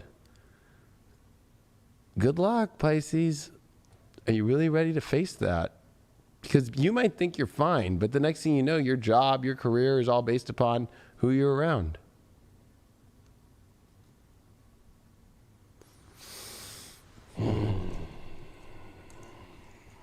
Yeah, Fauci probably has a little dick. Fauci's for sure got a small cock. Well, speaking of little dicks, Scorpio just popped up. Scorpio's got the littlest dicks on the block. It's all about the motion, Yep. right? It's all about how you use it. Goddamn right. Goddamn right. Little red rocket. Hey, because ain't no little red rocket Scorpio party like that. Ain't no Scorpio party Baby, somebody fucking tonight, and it ain't me. Maybe it's gonna be you. Or if you're watching the morning, a little afternoon delight, so to speak, before this new year ends. Get the red rockets out. Apparently Sasquatch have human dicks, but they're really big, though. So there's this thing called Sasquatch Chronicles out there. If you guys are interested, they're all over. They're in the Pacific Northwest. They are in the Florida swamps. They are actually, in the Sasquatch Russia. is supposedly from Canada by Kelowna, by Lake August, Lake. Well, there's all sorts of Okanagan. Sasquatch, but they got it going on, though. So, you know, maybe we'll have some fucking Sasquatch human hybrids coming out here in 2021. We never know. That's the beautiful thing about But that's life. like the Loch Ness monster thing. too. They're connected. I think that they Nessie. hooked up. I think they were dating once. I think they met on like Bumble a couple years ago and didn't work out during the lunar eclipse in Aquarius. So, Well, my sister informed me that. well, yeah, go into this human dick on Sasquatch. What does that mean? So my That- sister is all about Sasquatch, all about it, and so she was saying that there's these reports, multiple reports from all over. You know, when they say that they can tell the male from the woman Sasquatch because the woman Sasquatch has nice breasts. but the downstairs on the woman is different. No. It's the same, but the male is hung, and when they get aggravated, they get hard. But it's not a red rocket; it's a true human cock. But and then it pees everywhere. What? Yes, these are true. Sasquatch Chronicles. It's true. They're all over. I'm sure we got 765 people in the chat. I'm sure at least one person has a Sasquatch story out here. We got them from all over the world. I've been seeing them in the chat. They're from I all know. over. I've heard this. I've never heard these. I didn't know that. It was I new didn't know information. Is that where the Japanese got the whole peeing on people? This was a fucking porn Christmas and fucking story. shit? This was a Christmas story that came to me this year. So This is your Christmas story. this is what it was. We sat around and we shared Sasquatch stories because she was very intrigued because she figured that where I lived in Oregon, you know, that's a hotbed for Sasquatch in Southern Oregon, Northern California. So she figured, she's like, she wanted to pick my brain about it. Nothing really stood out to me, but I said, hey, I was heavily medicated throughout those whole times that I was up there. So maybe I saw something because you have X'd out trees, you have, banging on things, and you have giant ape creatures roaming the earth. I mean, what if this whole alien Jupiter, Saturn, Aquarius this whole time was Sasquatch and he was hung? Well, that's why Sasquatch is hung, no doubt. We'll just get that out of the way. I'll bow down to Sasquatch. There's like, aliens that hey, project themselves to look like the Sasquatch, and then they abduct us. And you don't want to wake up in a past life regression on a bed in space being observed. I'll just tell you that much. Or being in a van, being inoculated, and then Sasquatch Yeah. does you out after. Yeah, that'd be a rough morning. Really rough past Literally life regression. rough. All right, let's see what these cards have to say. If you're going to go into that this week, Scorpio, I don't know. We're about to find out. All right. Well, you got the Six of Cups upright, which is the card of making great memories. And honestly, it's about that beautiful place that you could be. So you have an opportunity this week to make something beautiful happen because the energy is around to make beauty and love happen and to make great memories.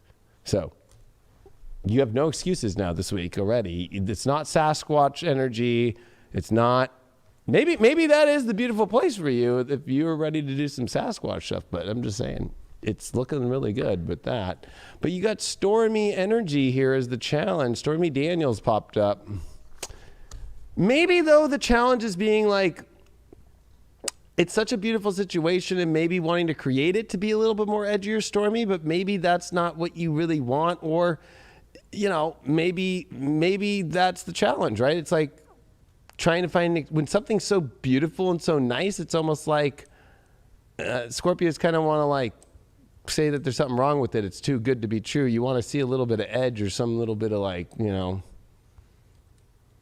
some sort of like a little bit of chaos to come. But I think that there's no need for it. I think that this is about bringing this beautiful energy in so you can invite and see where things are truly at. You know, the challenge is like to not let anything that does come up that does become a little chaotic or intense or different still ruin the good, beautiful energy you're in. It could be, you know, it could just be like a storm that comes in and out instead of it being a storm that it is that whole energy. The Three of Swords reversed. So overall, it's only a heartbreaking situation if you truly kind of own it as heartbreaking, when really I feel like this could be a self-sabotage energy of a beautiful situation, which I think could be the false identity of something that would break your heart, or you're afraid of your heart being broken. We're gonna have to get deeper into this. How do you get through this stormy energy? The Five of Swords reversed. This means that the storm is not wanting to put in the effort, or not wanting to put enough strength into it, or try hard enough. So a good, beautiful situation's around, but almost wanting to maybe kind of self-sabotage it. Page of Swords, though, you know what? It's exciting, the beautiful energy that it is. So you're stimulated enough. You feel like it's happened for a reason. There's people, there's somebody reaching out, or there's somebody communicating to you the ultimate beautiful situation to create long-lasting memories, to create the beauty of life, to create the everlasting memories in the garden. That's beautiful. And that Three of Swords came up with the Page of Cups reversed. This has to deal with, you know, you feeling like, I got a feeling that this is feeling like, okay, you're excited about what's being said, but almost like not wanting to deal with a lot of the emotional stuff, because maybe it brings back the past, right? And anytime we see cups in the past reversed, I think that this is about letting go of the past and letting go of past heartbreaks, and letting something new is not going to be that, and to put some effort in instead of not put some effort in. Because I feel like that's the storm to avoid, is to, you know, look at it as it's too emotional, or it could bring up old pains or old heartbreaks. But put some effort in, and don't sabotage something. You don't have to go all in. This is something that's just moving and giving this beautiful time to build something really beautiful that can create long-lasting memories. And I think it's about making sure that you don't self-sabotage it for something small, stupid, and especially because it's emotional. And it's like, it's okay to get emotional. It's okay to have all these great energies. That's what creates good memories. And it might feel like you have to kind of extend yourself and bring out things, and maybe you want people to understand your emotions in a certain way, and it can be heartbreaking, but it's really not, because it's like people need to understand where your emotions are at. That's really where it's at. Your overall that you got here is the Venus card of love. I knew it. It's this is a beautiful reading. Just don't fuck it up. Let's see what the shadow is of all that. The Masquerade. Putting the mask on, not wanting to get deep enough. It's my forte, though, fucking it up. It's a Scorpio thing. Scorpios are not easy to get in a relationship with. I've never ended up in a relationship with a Scorpio. The only Scorpio I ever went in a relationship with, she was on fucking parental control, and I dumped her. So it's the only time I've ever been in a relationship with a Scorpio. She dumped you. I dumped her. She dumped you. It's on. Go search on YouTube, parental control. You'll see me at the top. She dumped and him. Watch at the very end. I fucking dumped her. She dumped him first. She probably fucking. I never even remember her last name, so I have no idea what happened to that chick. 10 of Cups in North Node. Or sorry, 10 of Cups, 10 of Cancer. 10th house Cancer. I'm reading all fucking. I'm like, what? Wow. The responsibility. Oh, is that North Node or is that South Node? That's South Node. Okay. Controlling the emotions is not the thing. It's about being mature and allowing emotions to happen instead of controlling emotions or blocking emotions. are getting emotional about how things emotionally should be at a certain time, when really divine time and emotions are when it's divine, but you don't have control of that. And that's the issue, the lack of control, the lack of self-control. It can get us Scorpios into trouble sometime, you know. But it's something that we need to kind of come to grips with. It comes to not shooting ourselves in the foot, so to speak, you know, not kind of pulling ourselves out of the game, because you can't change the game if you're not a player in it. Yeah, because usually the opposite. Usually it's like you get yourself involved when you know it's the wrong time for yourself. Well, it can be scary, you know, the depths, you know, because we feel that emotion, the emotional aspects of it.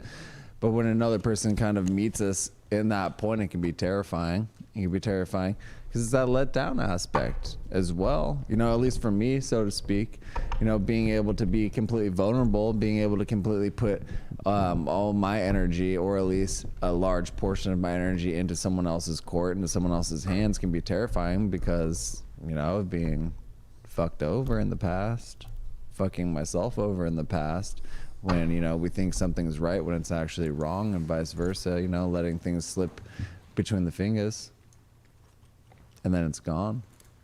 But we can't live our life that way, you know. We have to be able to show up authentically. We have to be able to show up whatever that truth is, you know. Speak our truth, speak your truth, let that love and light out. You know, everyone says it. It's easy to say. Is it easy to do? No. You know, that's recognizing ourselves, though, and being able to be honest and saying, okay, I'm going to put in this work. I am going to stand up for myself. I'm actually going to put in this effort to maybe fulfill ourselves, to fulfill this goal, whatever it is. If your goal is love, then try to fulfill it wholeheartedly. Whatever it is, stand up for yourself, though, and speak that truth. Whatever it is, though, be it. Live it. Or now live it and learn it. All we can do is live and learn from our experiences, whatever it is. But we can't just like put that shit away. You got to be able to remember it, and you got to be able to apply it. You can't be scared. Okay? Think about it this way. Very rarely in life does beautiful moments come. And when they come, isn't it better to take them and see where it goes, as opposed to block them? Yes. And especially in this day and age.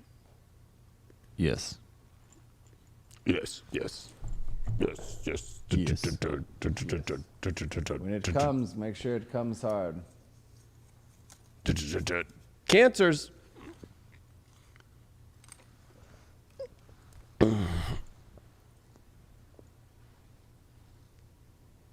I'm wearing long johns under these jeans tonight. I'm sitting on a heating pad. Oh. I gave you this idea like 2 months ago. I have that new Dyson heater that's really nice. I just haven't brought it in, but it pops a bunch of breakers. So I'm literally just sitting on a heating pad. Feels good. Except I'm staying warm. I got my jewel. my thighs are sweating just I got my a bit. jewel. All right, Cancer, let's see what's going on with you in love. It's a big full moon week for you. Your life is changing fast this week. Well, you did pull the 6 of Pentacles upright. So this is an interesting card because I think, like, you know, it's one of the weird ones in love because it is dealing with exchanges. And I think that for you, it's about looking at, okay, this is an opportunity for you where you got to look at your romantic life and you got to be like, I hate to say it, but there's a little bit of an what are you getting out of it? What are you getting something good out of it? Or if you're not going to be in a relationship or not, are you missing out on something, or are you gaining more by not being it? That's going to be a big question for you this week. Like, is about the return that, you know, because it is the card of, you know, exchange and trade, and it also has to do with charity. I would say that it has to deal with, you know, are you getting a fair deal back on the other side and getting something beautiful and something? Are you gaining more, or are you losing more by not, you know, or by staying? It depends. You're going to have to ask yourself that. The challenge that comes up is relief. I think that, you know what, you need relief in your life, and I think that you feel like you're a charity case by taking the ultimate relief. I feel like you are ready for the relief in your romantic life whether that's leaving a situation or the relief of finally having love. And there's something that's hesitant about you about letting that relief happen.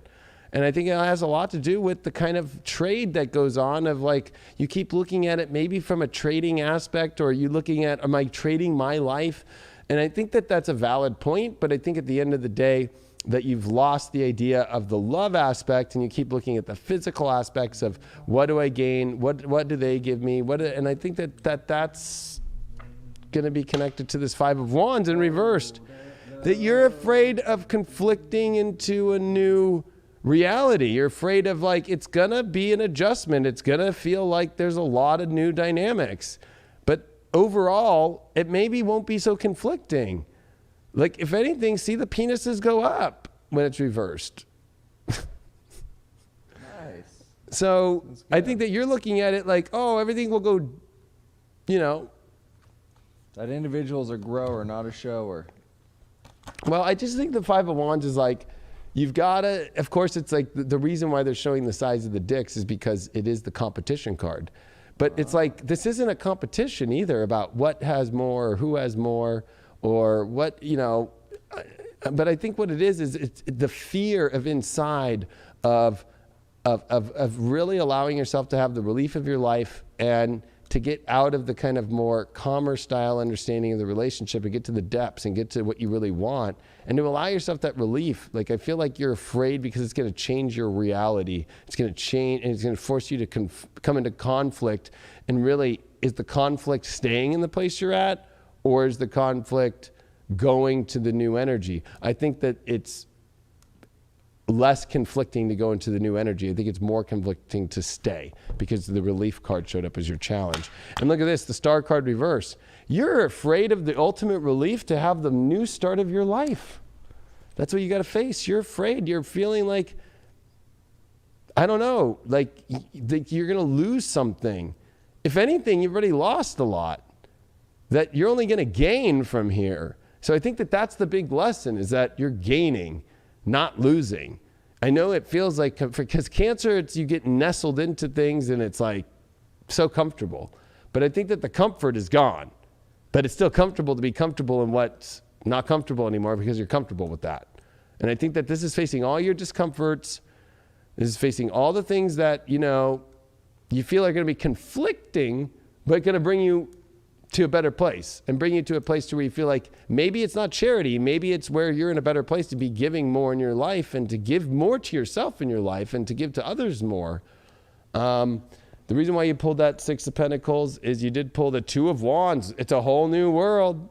Two of Wands, right? It's a whole new world. It is the card that deals with opening up, holding the globe and moving it into a new life. So this is very kind of interesting, because overall, this is saying right now that like there's this new world that's offered to you, and the world you've always wanted, but like you're kind of weighing it out in a very weird way, and and that's okay. But at the end of the day, you either get the world or you don't. So you're going to have to make a choice. You either take the goods or not, right? Like you either take it or leave it. Like, and then it's like, it don't come back, you know what I mean? Like there's one of that things. It's like, here's the world. Do you want it the way you want it to? Or is it always on your terms? And I think that that's the problem with the star reversed, is like you're afraid to be naked in that new energy and let the universe guide you, and you'll get the ultimate relief. But you're afraid of that. That Five of Wands come up. You're afraid of conflict because of, the Five of Cups. You're afraid because you feel like you're going to lose something emotionally and it'll maybe turn into sorrow, or you are too connected to something that honestly is not even worth anything. The sorrow is the fact that you're still holding on to some sort of way of life or some sort of partner or some sort of energy that you can go into a better life. You can go into a better relationship. You can go into this great world that you've wanted in your love life, but you're thinking that it will be sorrow to conflict wherever you're at now. I'm sorry to say that it's like more sorrow that you're holding on to that way, if that makes sense. It's more sorrow. It's like that's wherever you're going is much less sorrow, more relief, and less conflicting, even though it seems more conflicting and more, it has the possibility of sorrow. Everything has the possibility of sorrow, but you have to ask yourself, I think, are you in more sorrow now than where you could be? Your overall cards that you did get here is, wow, lunar eclipse. I told you the fast change was going to happen, and the last full moon in Cancer was a lunar eclipse, so you have reached a full 2 full moons in your sign this year and 2 new moons in your sign. No other sign got that. And you got 2 eclipses in your sign. Guess what? You are now activating the change that you made about relationships in your life from January 10th of this year on this full moon Tuesday. That fast. Bam! Boom. Whenever this card pulls up, it is massive emotional and personal life change. The personal life, the home life has to change. It can't do this anymore. It's not going the way that you want to for the ultimate love story that you want. It has to change. I think you know this and feel this. Your shadow is, look at this. Wow, artificial heart. I think unless you change, you know you're running on some sort of like artificial heart. Like the heart's there, but you're not understanding why it's not fully wanting to do it. It's because you're cold. You're too afraid to make the change in your personal life that will bring you to a much happier place that will get you out of this colder artificial heart. I think that you have a heart, but I feel like, you know, it's starting to feel like the shadow is like, why do I not feel the heart, the warmth as much as I really want? I think a lot of it has to do with is you're afraid of the change of your life.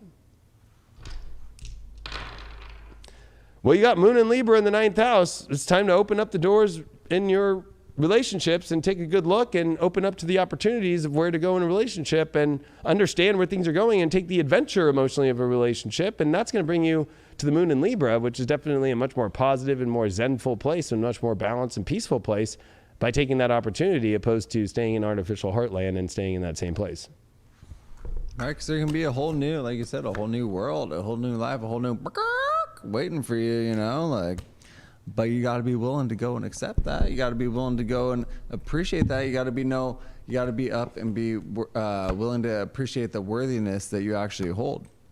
A lot of us, we kind of, we kind of shield ourselves from these new opportunities because it may come down to worthiness. It might come down to we don't think that we actually have the ability to sustain this power that's coming back into us, to sustain this love, to sustain this happiness. But it is, you have that decision. You have the decision to actually ride that wave, which, you know. Ride the waves package wave at package, highvibetvschool.com. Hey, also, you know, well, let me look over here real quick. There's this awesome video. It's on sale. Shattered Reality. It's on You have sale. a way You out. can rent it for 2 days, $9.99. Fucking A, 2021. Coming up in this bitch. You have a way out. You do. You do. You have a way out and you have a way in. But are you going to Hey, there's always a way in. And when in doubt, pull out of any situation that is not benefiting you fully. I think I've had a cigarette in a month. good for you. It sucks. Good for you. I enjoy a couple cigarettes a day. It's fine with me. Me too.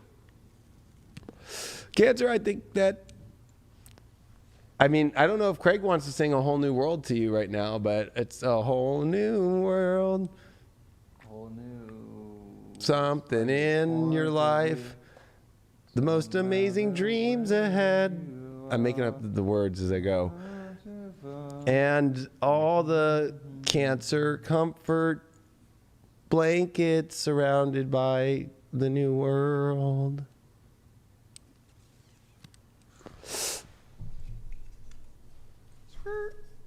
Skeet. Geminis. Oh. We're getting low. We're getting down to the last couple here, the last 4, I think. Because I got 1, 2, yeah. Oh, we are there in the last 5? Fuck. We're going to speed this up. All right, Gemini, let's see what's going on. The King of Pentacles. It's time for you in your love life to actually have the love life. It's kind of crazy. I think that you might have been not willing to have or feel like you had enough ready to go in yourself value-wise, or maybe you've been working on projects, or maybe, you know, you've been still like going, I don't know if I see the value here enough. You're either A, going to leave a weird situation that's been just kind of like, you don't see the value, and you're finally like, I see the value, I'm out of here. Or you're going to be like, oh my God, I finally see the value in this person, and I want them bad, and I'm ready to make this physically happen. Well, you got the lucky card as your challenge. So there you are. You're looking for luck, I think, when I don't think luck is the way to do it. It's about realizing, are you going to just step into things? I think that you're looking for signs of luck. You want something that's going to be a for sure bet. So it's like, it's lucky. No, it's not lucky. It's the sure bet is just following your values and what you want in your life. Like, you're lucky you have the ability to go into things that you see the value for. That's already lucky. But I think for you just like hoping or looking for luck or looking for good luck charms or this person's going to make you lucky in your life, like that's going to be bad. So if you're, especially I'm going to be honest with you, if you're just going for the bling bling or you're just going for the fucking crypto, because we are in that new world, right? There's no more money, cash. Or you're doing it for some higher position in your life, that's going to be very unlucky. To make you lucky, you think, oh, they'll get me to a better position. So I got a feeling like some Geminis have this big challenge where somebody's trying to take them to a place and promising them the world, and they're not promising you love. They're promising you a world, and that's not lucky for love. So I got a feeling that Gemini's got to be careful of that shit and realize like you need to go with love and value and physical value. And stop looking at like the attainment element of things and oh, they'll make me lucky. You make yourself lucky. You did pull the 3 of Cups in reverse. So you know what, overall, this is, to me, it's the card of the party, right? But again, these are the girlfriends that typically are on the Instagram and they have the boat and they all take the pictures like, look, we're all in Mexico during the pandemic. Oh my God. I think that this is your issue. You're hanging around people and then that only 2 of them come back. Well, it also is a society thing. It's almost like, it's kind of like an Instagram society thing. I got a feeling like, don't get in any situations where it's like you're trying to live this false identity of this kind of false society life. It's not lucky. It's not good. Like, I think that you need to look for the real shit here. That shit don't matter at this moment. What matters the most is your ultimate value. The way that you get through this feeling of, as a high priestess, guess what?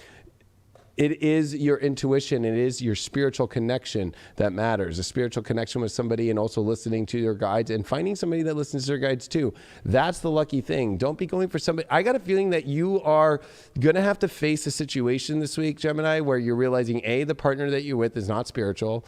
B, you're single and somebody's showing up and they're acting spiritual and they're actually unlucky because they're not spiritual and your guides have been warning you about it. And I bet you they have on their Instagram pictures of girls on the fucking boat.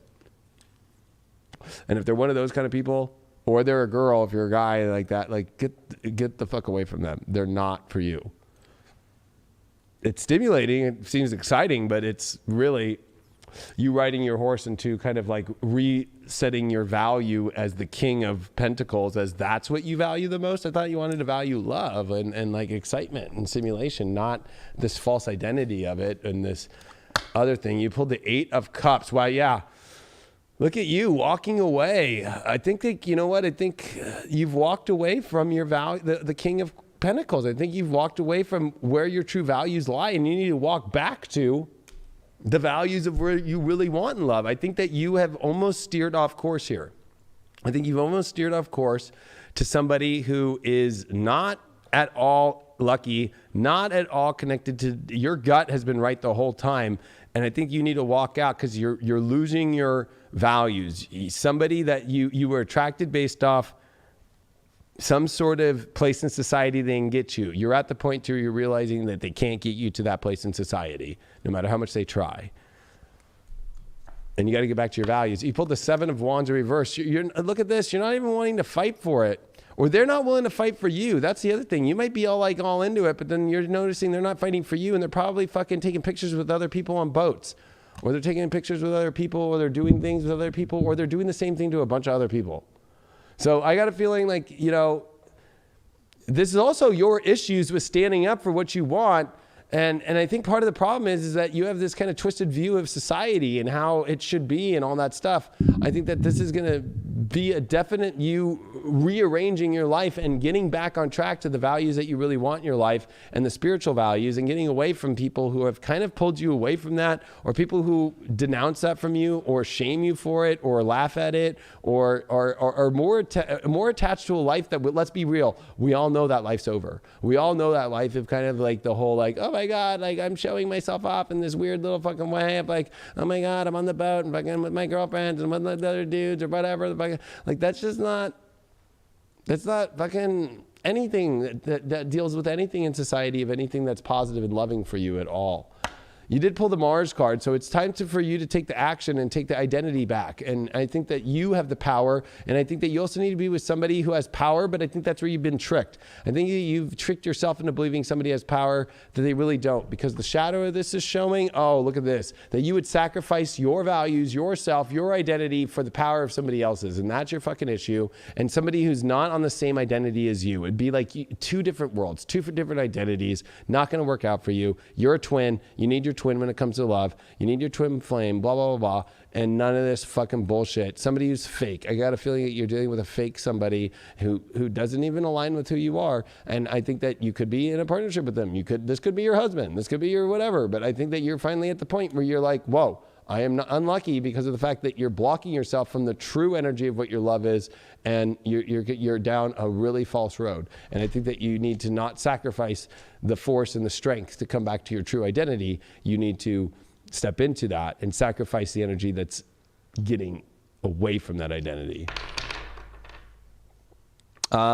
Saturn in the 11th in Aries. Oh, I knew it. Look at that. I think that Saturn's at detriment there in Aries. So I would say that, actually, sorry, it's at fall. Again, this is that society thing with that Aries thing. It's like going after people and their place in the world. And with Mars finishing here in Aries in your 11th house, your idea of how the world should be, or the kind of person that you should have in the world and stuff, you need to like realize that you've lost touch, you've lost grip. You need to like take back responsibility and realize, where do you really want to align with the kind of world that you want to be? Or you're restricting your world from the kind of people that really are in the same world as you, and you're letting people in that are not of the world that you want to be in. Don't get caught up in the confusion, and the duality of yourself, and wanting one aspect to go one way and allowing the other to kind of damper it. There's going to be that yin and yang, so to speak, of what's inside yourself always, with that twin mentality. But what is it that you're actually going to harness? What is it that you're going to pull forward? And who is it that you actually want to bring with you? Getting to know yourself is going to be the most important aspect of that, and being able to compromise with inside yourself, being able to compromise and say, no, okay, this is not going to benefit me any further with inside these relationships and with inside myself. But it comes down to that knowingness, and knowingness that you can be true to yourself, and knowingness that you can be true to both aspects of yourself, the light and the dark, the happy and the sad, space and that energetic force where we're residing right here on Earth too, because you can't just completely check out. You can't just completely be up in the stars always. You have to be able to walk. You got to be able to put one foot in front of the other and lead yourself to the promised land, so to speak, baby. Just know that truth and live in it always. Always. And I gotta take a quick step away real quick. Yeah, that's fine. I was just gonna say, the issue I think with Gemini here, because I'm thinking about this full moon in Cancer, is that this is dealing with financial houses. So it's almost like, where have you become obsessed, and where have you become,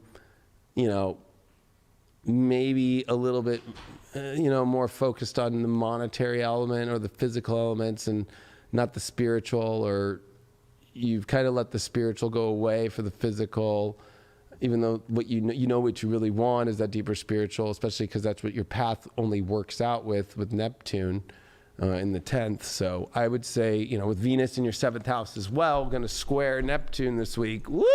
I think you're getting a rude awakening, and it could be an awakening of, fuck, I fucked up. But, let that go and make it right, instead of being lost and feeling tormented and then closing yourself up even more. I would say it's about opening up yourself more to the awesome stories and closing these stupid stories down. I think that that's where Geminis are at. It's an unfortunate thing with the South Node and Venus meeting, but it is kind of one of those things where it's like, this is the great purge of where you took your beliefs and they were not really what you thought they really were. The facts don't line up. And you kind of overdid it, right? It's okay. And I think that you've restricted yourself and you've kind of gone to a place of security or some sort of place that you've gone to just because it'll bring you some sort of financial aspect or better position in the world. But love does way more than any of those things and can take you to those things without having to sacrifice yourself. Which, like I can tell you as a guy, right? Like when I was in my 20s, since Craig's gone and we're talking just general, here in Orange County, the whole idea of cougars and MILFs and stuff like that comes from Orange County because of Orange County Housewives. And that was the first Housewives show. And I can tell you that I did not whore myself out to that. I know plenty of guys that were my age at the time that we would all go to 333. That's the name of the bar. And it was just Cougar Town. I mean, and it was all divorced women with millions of dollars looking for fucking 20-year-old men to come and fucking hang out with them at their fucking mansions and live there with them and fucking be their tequila shot fuck buddy all fucking day and basically take care of them.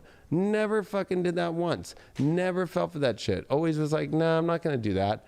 I just got a feeling like, don't fall for that shit right now in your own life and don't go down those roads. I can tell you that never went down that road in my life and never will. And I don't care if you're a male or female. Like there's this idea that's running around that's okay. And I'm not saying it's not okay. I'm just saying that like, at the end of the day, it always leaves you empty and dry. I've watched plenty of people, especially females, go down that road and they end up very lonely and then they want the ultimate love story later on in their life. And they usually get it when they're in their 50s or 60s. And with a Chiron return, the guy's dick don't work and they're fucking having to take pills. So think about that.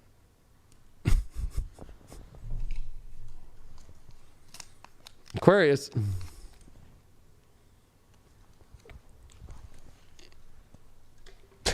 That was some fucking raw truth. That was some good truth. That was a fucking clip. That was a clip. The pool boy, exactly. Never became the pool boy.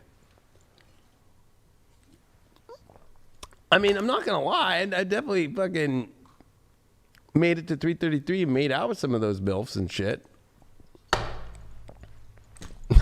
But never did the whole, let me go down that road fully with you. Fuck, It was like, that was fun. And never went home with them either. I can say I never went home with a MILF. Or I never took a MILF home to my apartment and shit like that. Like, nah. I was on the opposite side of that. I know. For some reason, just the older women just loved me. They loved young Craig. The teachers love you too. But now I'm too old. Now I'm old, decrepit.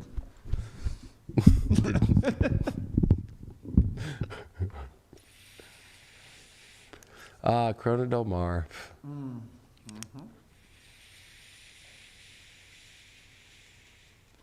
I mean, what's the name of that bar again? Fucking the Quiet Woman. Quiet Woman. Oh man, there's so many of those bars, fucking restaurants that are swarming with that world. Orange County is probably the only place in America that's like that too. Orange County's still popping off. All right, Aquarius, what's going on with you in love? Jupiter, Saturn, your sign. Are you ready for your new life, your new world? You got the Two of Cups. Oh my gosh, it is a soulmate week for you. Is this the soulmate or not? The soulmate energy. You're feeling it or not feeling it and feeling like, uh-oh, we're going to find out more. You got the soulmate card. That's your first card. Holy shit, Aquarius. Is this the good luck fortune? Sometimes that fortune means, though, you got to end something that you thought was a soulmate and isn't. And it's going to be quite interesting to see. Let's see what the challenge is. Gratitude. Ooh, the light, the candle that lights the gratitude of life. Maybe there's going to be a lot of ways to put this one. A, you were in a soulmate situation and you lost gratitude for it. Might not be a bad thing. Maybe you just don't see it as a soulmate anymore. 2, you have a soulmate situation and maybe you're not feeling the gratitude back from the soulmate.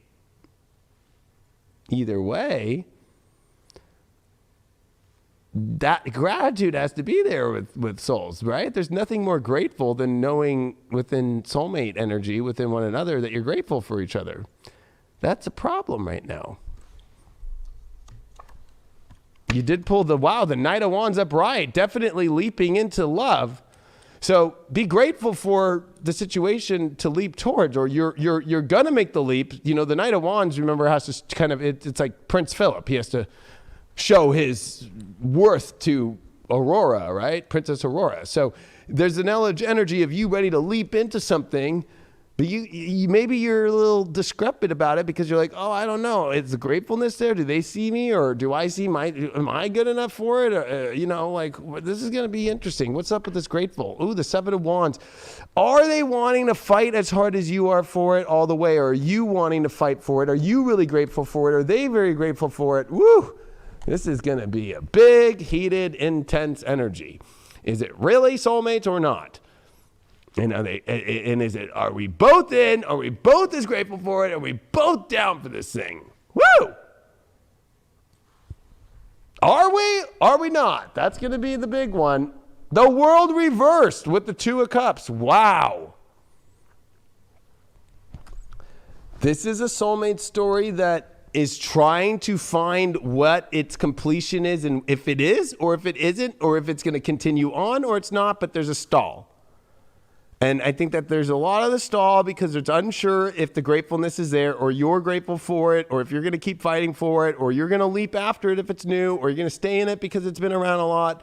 If you want to stay on the credits, hey, you don't want to move on to the next show to see where it's going to go and deal with either if it is or not. You can only find out the big bang if you fucking jump at it. That's why we got that Knight of Wands there. Let's see why that came up, and you did get the High Priestess. Your intuition's telling you to go leap for what you want, whether that's out of a love situation, whether that's into one here. That's the soulmate energy. But if you hesitate yourself to not find out what it is and give it your all, you will not know. You can't keep hanging around not knowing what the fuck to do about this soulmate situation. You can't just keep it in fucking some enclosed, capsulated delirium anymore. Not going to work. Your overall card that you got here is the earth element. You need the actual physical aspect of it and the stability of it. If it's not feeling that way anymore, then it's not it. If it is, it will happen. The stability will be there, but you're going to have to take a leap and trust your faith and trust the intuition, what your guides are saying. Look at this, black flower fragrance.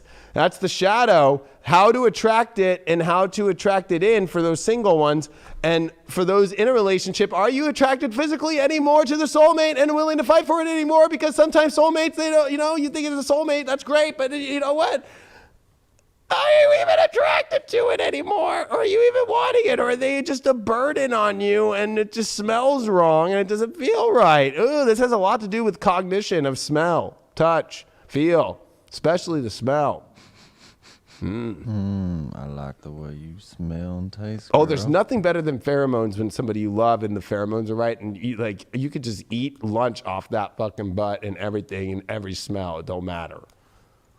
If it's not like that, fucking, I'm out. You got to drop. You're the only one that got to drop dice. You got Neptune and Capricorn in the 8th. Whoa.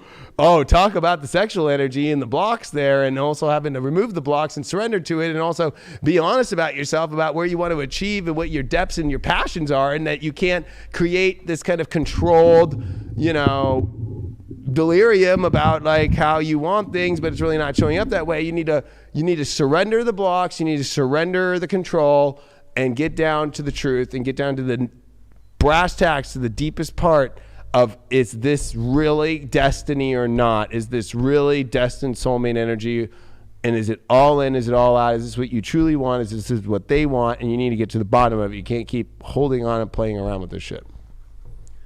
Yeah, I think those aquas need to tap into that darkness, so to speak, and that's not like dark energy, but that's just like the depths of your soul that wants those fucking... Tell them. those pheromones, so to speak, in a PG rated version. The But edge. it's about getting it. It's about fulfilling all those desires. And I think that that's been lost in a lot of us. You know, we've been having this segregation. We've been fucking putting ourselves in this little cage. And I think that you, Aqua, can be the catalyst for change for all of us. Lead the way. Show us. Let that freak flag fly. Put it up. Throw those panties up the flagpole, so to speak. We all need it. Are you going to help us? Are you going to help us achieve it, Aquas? Are you going to do that for us? For help? Come on, help us out. We need you in our lives. We need you. It's like when Mario you. in super, like original Mario Brothers, like, you know, when you jump on the flag to finish the thing. Goddamn right. Like, do it, and how high are you going to jump on the flag? Or are you just going to be at the, just get to the flagpole and get a couple coins? You got to get to the top of the flagpole and get all the way down. And be like, yeah, Yep. Come on, Aqua. Do it for us. like on a stripper pole. Get up on there. It's fit. Get to the top of that stripper pole. It's gonna keep shit You know what I tight. mean? Like, don't just fucking show up to the stripper pole and be like, no, I don't know. Like, fucking jump on the top of that motherfucker and come down and slide down that thing. I fucking did on fucking parental control too. I fucking stripped on the stripper pole. Yeah, my aunt taught those pole. Hey, it's a workout. Okay, it's not It was stripper called strip pole. fitness. Yeah. Yeah, it's a workout. All right, maybe that's what you need. Whatever it does, it's fun. I mean, I didn't do it, but it looks fun. I enjoy it. I enjoy watching it. So that could be you. Strength, sexuality, perseverance, darkness. Tap into that. What a beautiful fucking message. Strength, darkness. Getting down, getting it. Real freaky. Get your freak panties up on that flagpole, Capricorn. Oh man. Oh. We are on the last three, it's Capricorn, and coming up out of the last two is Sagittarius. So we have two left? We have three. We have Capricorn, Sag, and Virgos. All right, Capricorn, let's see what's going on. Cappy's in the house, getting that 9 of Swords. Ugh. Although she is beautiful, but she does have lots of hooks, and she does have a fucking blade, and there is a full moon there. I think this full moon, because it is in your relationship house, is bringing up the anxieties and also bringing up your doubts and your fears about what the fuck is going on. I think that you have either a fear of entering relationships, or you're in a relationship where there's a lot of shit coming up it's giving you anxiety because you don't know how to deal with it. Maybe you don't know how to deal with the truth of it. You don't know what the fuck to do. We're going to help you out.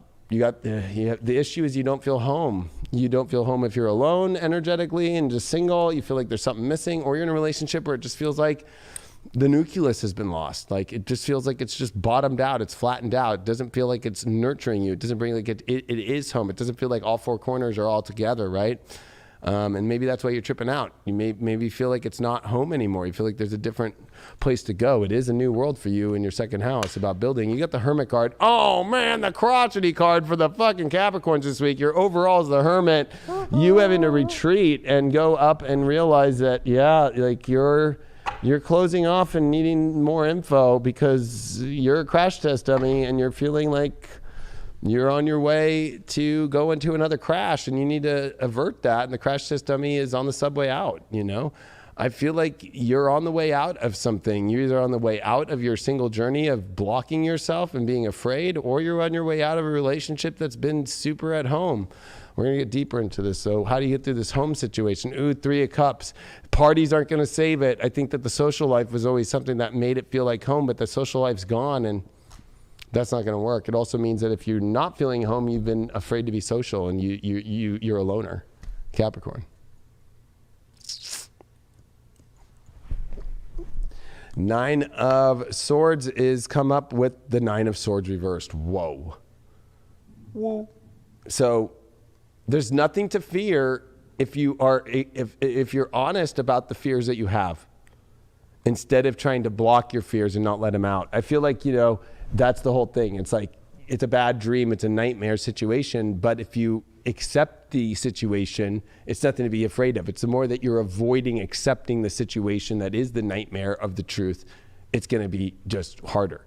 And the reason why that Hermit popped up is the Ten of Wands. It's too much weight. You're on fire. You're holding on. You're holding on to being either out of relationships and not letting anything in, and coming up with all these rules and all these excuses and all this fucking bullshit of why you can't be with somebody, or blah, blah, blah, or you're using the fucking COVID thing. And then for those in relationships, you're holding on to somebody's issues extremely, and you're holding on, and it's not like home. You're the mom or the dad together at the same time. And this person isn't coming through, and this person is not feeling like home, and all of your worries are real. You got the Chiron. Wow, this is definitely a fucked up week, but it's to heal you. So I got to be honest with you. You got to embrace it instead of keep denying it, because you won't heal your life until you embrace the truth. Capricorn, you're gonna have to embrace this truth. It's not gonna be easy, but it is gonna heal you. You're gonna have to take. You've been taking on the burden, but that's the healing process. Is finally when are you gonna be relieved? When are you gonna relieve yourself? And your shadow about this is anger and chains. You feel stuck and you're angry that you're holding on to this, and it's causing you to not be happy overall, that you keep fucking yourself over by staying in something or staying in the situation of not bringing anything in, and holding yourself away from it. And just, it's very easy right now. People love this world that want to avoid things. Putting on a mask. Oh, I don't have to show myself in public anymore. I don't need to fucking do my face. Right? I don't have to be seen. Or, oh, I don't have to go meet anybody. It's COVID. They're telling me I'm not allowed to. It's a perfect excuse. You know what? Like, spiritually, that's just like, you can see the people who are like that. It's very simple. Like, it's like, oh my God, this was my ultimate gift. I don't have to ever be looked at. I don't ever have to be seen. Like, Capricorn, are you one of those? Or are you a Capricorn on the other side, where you want to do all those things, you want to be an achiever, and you want love, but you're holding on to a love story where it's not even a love story anymore, and you're just doing it out of some sort of morality instead? Where's that line of morality? When you're angry and it's not healing, it's just a big wound that just keeps getting worse and worse and worse and worse and worse. Shit, you pulled two that fell.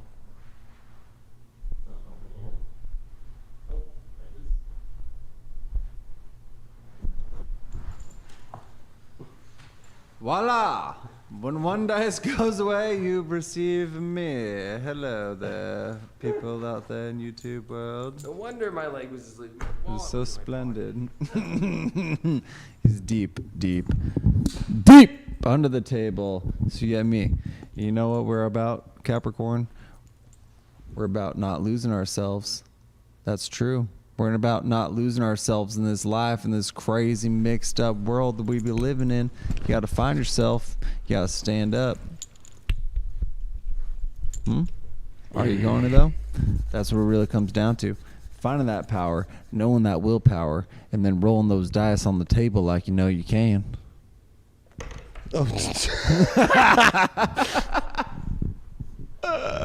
Or not. See? Wow. And that is life. And that is life. You got one job. You got to put that dice on the table, and sometimes it doesn't pan out. But what do? You get on the floor and you pick it back up and you re-roll it. And then what do you do again? Sometimes we lose. Sometimes we lose that dice one time. Sometimes we lose those aspects of ourselves. Sometimes it rolls off the set when it's literally just a flat ground in a warehouse with tables and chairs. But it gets vanished, and maybe it's out maybe Sasquatch grabbed it. Was it a male Sasquatch? Was it a female Sasquatch? We don't know. Was it a gray dressed up as a Sasquatch? I don't know. Is it some sort of giant figure that maybe the Sasquatch ancestors, or maybe it's a UFO, or maybe it's a USO, an unidentified submerged object? Could be any one of those. Unidentified. Do we have the dice? USO, unidentified Sasquatch. USP. USSSO, unidentified Sasquatch, submerged Sasquatched penis. P and V creature.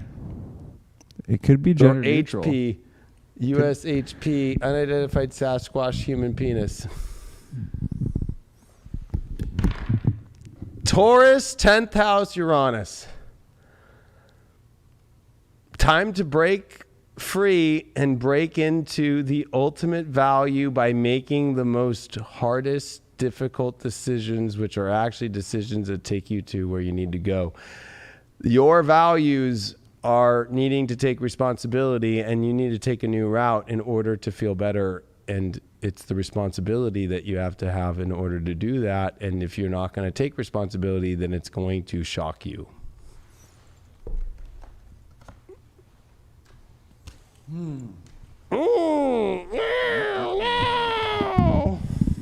You house all the And capabilities of Capricorn greatness, did get the crotchety card of the week. Well, you know,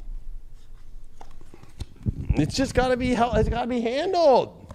yeah, you have the capabilities. You know, we all do. We all have that power within, but are we going to recognize it, or are we just going to let it dwindle away? That's what it comes down to. Deep. Is it Sag or Virgo? What do you Deep. think? I think that it's going to be, since you spoke of It's crotchety. probably going to be Sag. Since you Virgos speak always of- somehow end up last is the most. Well, you spoke of crotchety, so it's probably going to be Virgo. I really don't know what it's going to be like. I don't know. I'm going Virgo. Oh, Sag. My Virgo's last. psychic abilities are trash. What? My psychic abilities are trash. All right. All right, Sag. Happy belated birthday. It's way over. Let's see what's up with your love life. Woo, the 5 of Wands upright. Step away, beast. Fuck you. Well, it's the conflict card. You're definitely in a world of conflict this week. That's not a bad thing, though. I think that things have to kind of come, some things in life get avoided, and then finally you have to deal with things, and something has shown up. You got to deal with it. And you know what? In your relationship life, something is not going the way you want to. You got to show up to it, though, and you got to deal with it. You can't keep avoiding it. You can't get all Neptune with Venus, squaring Venus, your Venus in your sign, squaring Neptune, and get all sensitive and be like, I'm just going to avoid it. I don't want to deal with the sensitivities. No, you got to step into this shit. Something is not right. Focus. Wow, you are the archer, and look at it's telling you to focus, and that's your issue. You're not focused on the issues that you need to fucking do that are complicating your life and the relationship. There's a relationship, there's a bunch of conflict, or there's conflict about, you just got conflict overall. I'm going to be honest, Sag. You're dating one person, you're in love with another, you're in a relationship with somebody, but you don't like them, or you're talking to somebody else, or da-da-da-da. You are in massive conflict, and your focus is all over the place. And you pulled the King of Cups reverse. So you feel like a dumbass with where you've put your emotions. Or you feel dumb because you put your emotions in something that you don't even want to put your emotions into, and you feel like you have to. I crowned my emotions here and I have to keep them here. No, that's why your focus is all over the place. That's what you're hiding, is the conflict of dealing with your emotions all fucking over the place, and that you don't know how to put your emotions where you really want to and aim them in the right place. Why did you get that focus? You got Ace of Cups reversed. Wow. You are unfocused because you are empty emotionally, and you're acting like you are full of emotion, but you're not. You got the King and the Ace of Cups reversed. You know what? And that's your conflict. You're too afraid of the conflicting story that you have to tell people the honest truth, that you're not emotionally into it, but you're trying to act it. You're trying to act it out. It's not, you can't act this shit out. Look at this. 7 of Wands. Okay, here you are, willing to fight for something that's very conflicting, but are you going to fight for conflict? Or are you like staying on such a place where you're like, I will fight this till the day I die. I don't care what anybody says about this person or my situation or whatever, but it's so conflicting in your life, or it's causing you to come into just all these places that aren't going where you need to go, especially because this seems neurotic, this reading, especially with that focus card and that archer aspect with the Ace of Cups reversed. So your emotions are all over the place, they're lost, and it's because you're trying to morality fight for something that's the ultimate conflict of how your emotions are dealing with. And why did you get that King of Cups reversed, feeling like you're really dumb emotionally? Oh, the Hermit reversed. Here it is. It's like, this is the crotchety card, but it's reversed. It's interesting because you are at a place to where you feel stupid because, honestly, I feel like it's not a negative thing. You've you've done the thing where you want to open up your emotions and see where they go. But I got a feeling that for you, it's almost like you feel dumb because you don't feel wise anymore. Like you feel like you knew the whole time and you kept doing it. You didn't retreat and go, let me actually let me rethink this. You stayed in dumb emotional situations and you continue to. And you are too afraid to admit that you are not wise, but you want to come off that you can figure things out and you can solve problems and you can fix all this shit. And also trying to be like, I will fight for this. I got a feeling you are just dealing with the dumbest situations right now ever, like just so stupid love wise. But you got the part of fortune to increase your life here. Don't look at this as fortune either to fix something. The part of fortune comes to take you to a new increase. It's a change in your reality whenever you're dealing with the part of fortune. That is when you deal with the ascendant minus the sun plus the moon minus the sun. The increase comes from where the emotions need to go and not what your soul wants, but what your emotions need to face the identity of the truth. Why did you get this card? What's your shadow? Downcast pride. Boom.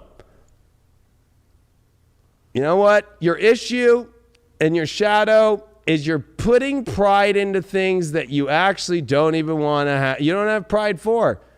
And I think that your fortune is where you actually have to give pride to yourself instead of, you know what? You're downcasting the pride in yourself by being in situations that really don't give you real pride at all. They're not even that respectable. It's not making any mark. It's not making you the grand, awesome person that you are. It's not exciting at all. It's boring as fuck. And you feel stupid, and it's okay. That's why we're here. We're here to let you know it's okay to feel stupid. We all have done this shit before.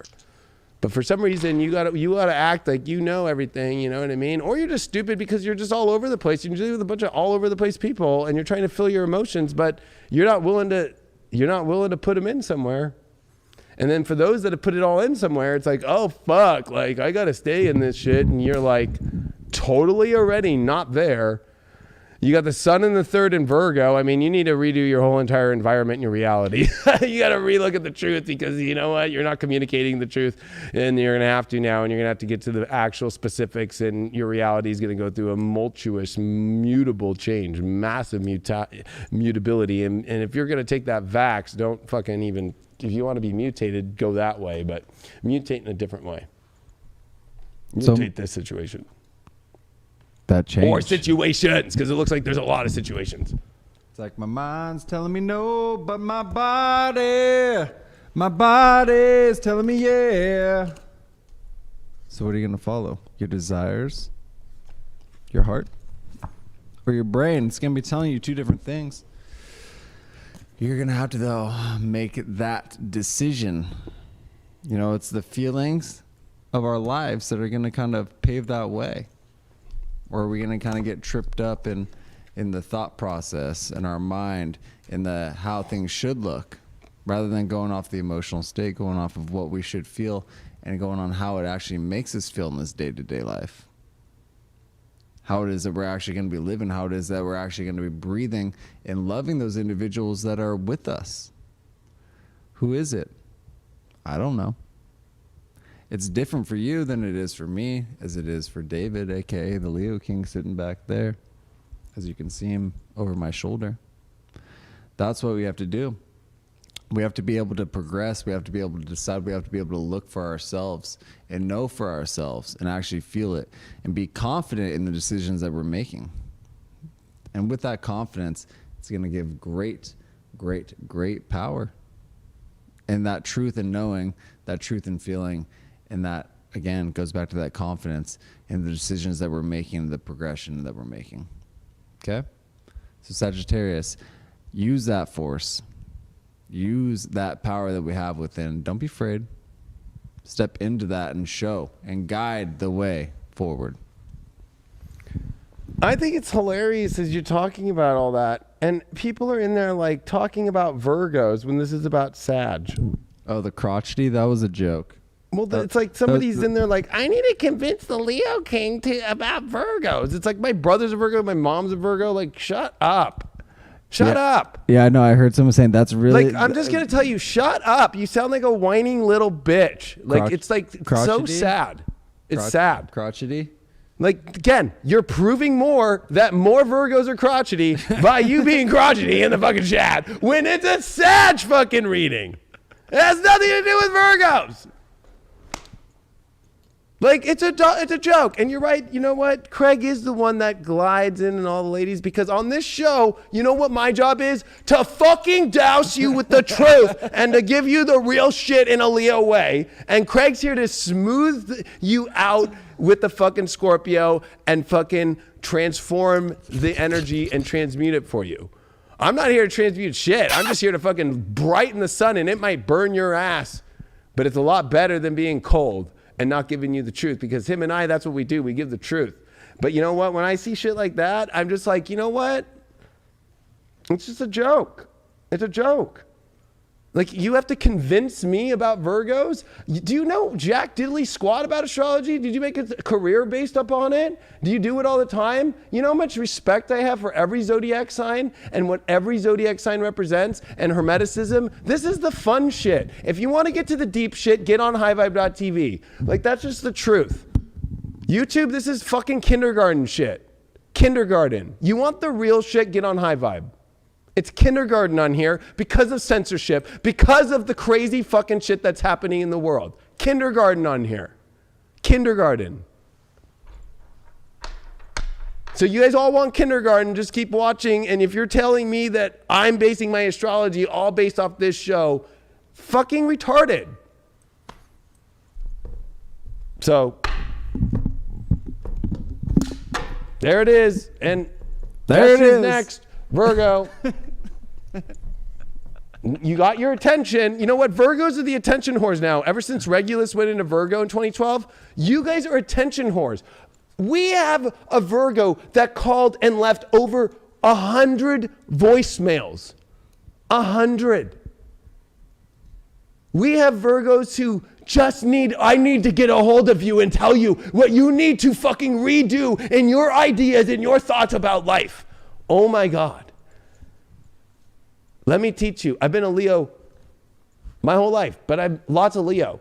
And Regulus is the ruler of Leo.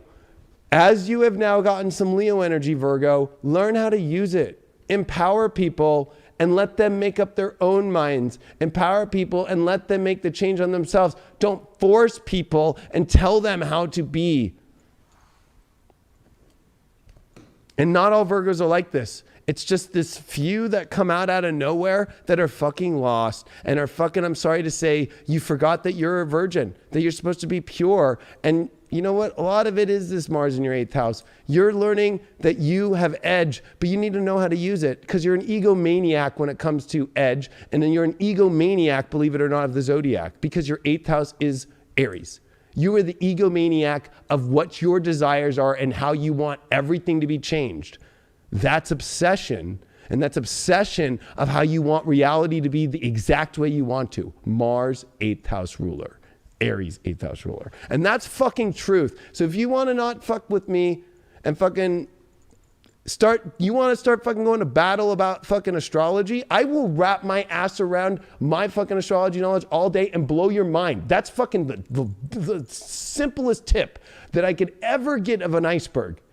It goes so far deep, I'd fucking blow you. You wouldn't even be able to handle. I could go 80 hours straight and just go on Virgo. 80 hours and just sit here live. And I bet you I would stay up and go the whole way. So don't ever fucking question me on that shit in here again. I won't accept it anymore in this new world. I am not here to have some fucking loser person. I have to convince and force him to look at Virgos different. You just fucking fucked yourself and Virgos even more for the moment. All signs have a shadow. He's going to stay up the whole time. I will stay up the whole fucking time. The whole time. The whole time. And I will fucking keep rapping and talking the whole time. And I will rap so much Virgo knowledge around you that you won't even know that it even existed. That's all I'm trying to tell you right now. Did you roll the dice for Sag? What? I'm not even sure, but I'm seeing the chat. See, Virgos, look at you, just fucked up Sag. Yeah, Virgo. Now he's gonna stay up the whole time. You hear that, everyone out there? The whole time. Sag has got Jupiter and Aquarius in the 9th house. Wow, it's time for a whole entire new world and new love stories. And honestly, going into new adventures and new ones, and disconnecting from the stories that are not positive and not opening up the doors. You know that you are needing to break out of a cage, and you're caught up in a bunch of stories that honestly are not beneficial to you, and you need to move on. And I think you're afraid to move on. Yeah, so let's go to Virgos. Let's finish this reading. Oh, it's I already... let it out. I had to let it out. I'm sorry. I can't handle that shit. You know what I mean? Like, I'm sorry. You know? Like, it's just like a joke. Yeah, the kindergarten class just got slayed. Straight up. All right. See what's going on with Virgos. The ones that are all fucking loving and cool. And I love Virgos. And I think they're fucking sexy too. But when I see ones like that, you just give Virgo a bad name. Bad. 5 of Pentacles in reverse. Look at this. Not playing the victim anymore. It's the victim card, right? Look at this beast taking the woman down and gonna take it for its own advantage for lunch or dinner or whatever the fuck it wants. Reversed. Awesome. I think that you're done playing victim in your relationship life right now. And I think that you also have to let go of any victim mentality, like the woman in there, like the crotchety thing, letting go of the crotchety that might be a victim thing. Right? Just letting go of anything that feels like you've been given the short end of the stick or whatever. But I think that has to deal with that you went through it. Look at this. Your challenge is a new life. I think that you're afraid to try different things. I think that you're afraid to, especially in your relationship life, realize that a new life has to start within it. It doesn't mean like a whole new life of relationship, but the relationships need a new way, or how you go about relationships needs to change to make a better life. But that's a challenge for you because maybe you're holding on to this old kind of weird victim thing and you got to let it go. I love how the universe is just doing this and dropping this for this. Look at this. Your overall is the star card, and look at that. Bow chicka wow. Look at that. That's exciting. I think this whole new energy, actually, and letting go of the victim can bring up a lot of energy. I think that Virgo, if you're attached to feeling, some past pain, or something hasn't gone your way, let that go and go to the new energy and go to where there is that beautiful energy, that ultimate guiding light that always has been there, or that you see that's there. And don't be afraid to let go of things that aren't working out. Don't be afraid. Don't be afraid to also say that things aren't working out in your relationship life, or maybe the way you're putting yourself out there.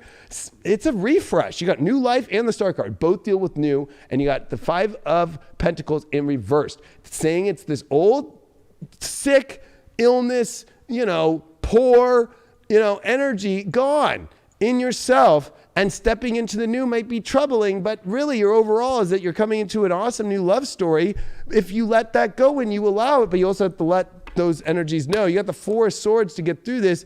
You know what? This new life is something where you'll feel much more comfortable, much more rested, much more, at home. And I think part of your issue is you don't feel at home.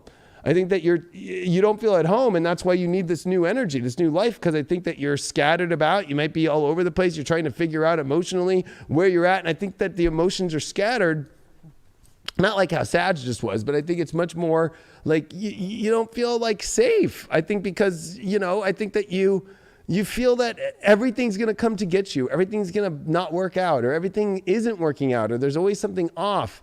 The reason why you got that 5 of Pentacles is you got the 4 of Cups. So I think that part of the victim is you kept taking on things that you didn't want. You keep taking on relationships that you don't want, and you're afraid to go fully into what you really want to and ask for what you want to in relationships. And I think that you keep taking these stupid ones, these ones that you never wanted, that God gave, or you keep pushing away. You feel victim because you keep pushing away what you really want, and you keep taking what you don't want. I think that's even a bigger way of looking at it. The star card pulled up because you got the Magician. Wow, you got the Magician and the star.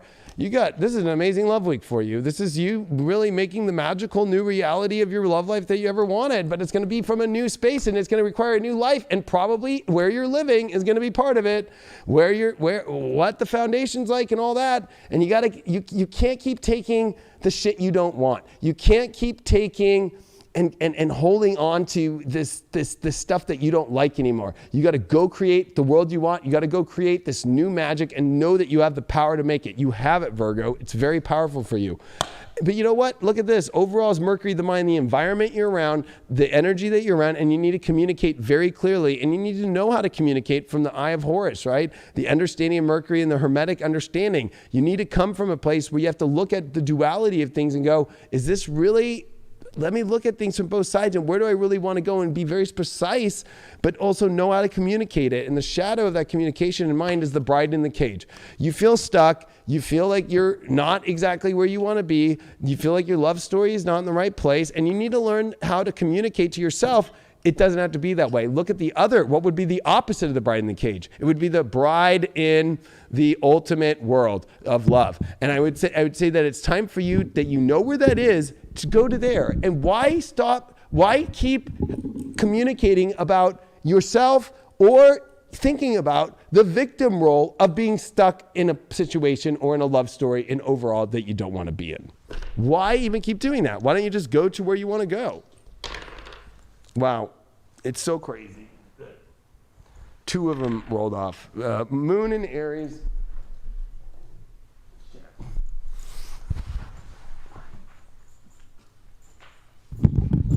And we're back for halftime right here. Virgos, I know it was a rough little patch right there. And some people may speak up for you, and you might not agree. You might not be that Virgo that's needy and crotchety and judgmental, but that's okay. Moon in the 8th in Aries. Because you have the moon in the 8th in Aries in this dice. It's time for a massive change in identity of your emotions and your desires and your wants. And it's time to actually get what you really want and stop holding on to the things that you don't want emotionally. And I'm sorry that I had to get all crazy on that person, but I just can't handle that shit. I can't. I'm sorry. It's just like, it's a joke. It's like attention whores about pain and convincing people is a joke. Go create your own platform and convince people. Like literally, people like me have spent over a decade in showing up every fucking day and every week, and it's been a blessing. But you know what? It was a lot of work. It was a lot of pain. It was a lot of risk. It was going homeless. It was doing it on Venice Beach on the boardwalk. And I'm not holding that as a victim. I'm holding that as something that it's about that work. And you want to start convincing people and acting like you're the astrologer? Go create the platform and show us all. That's how you convince people, not by going into chats and being like, I need to get a hold of David and fucking make sure that he fucking does his astrology the way I want to see it. That is the most egotistical shit I've ever heard in my life. Not up in here. Straight up. That sounds like the CCP that's going against this fucking flag right now. The thing with high vibe is... Anyway. We do what we want. I think we have a lot of great love stories this week, and I think that it's a beautiful week. It's a beautiful full moon in Cancer. The emotions are high for lunations in Cancer. Don't forget that this year. And the year's not over yet. It will be this week, though. And don't think that this new year, and don't buy the media and the new year, and they are going to try and fucking wrap you up in the same story. And now that Jupiter is going to start semi-squaring Neptune, while you have Uranus semi-square Neptune, I am telling you folks, the media, and you're going to have Venus square Neptune, the media is going to try to do the ultimate lie of their time this week or not cover the truth. You need to be aware of that, and you need to not trust the media for real. And it's been a while, and the New Year's is coming, so...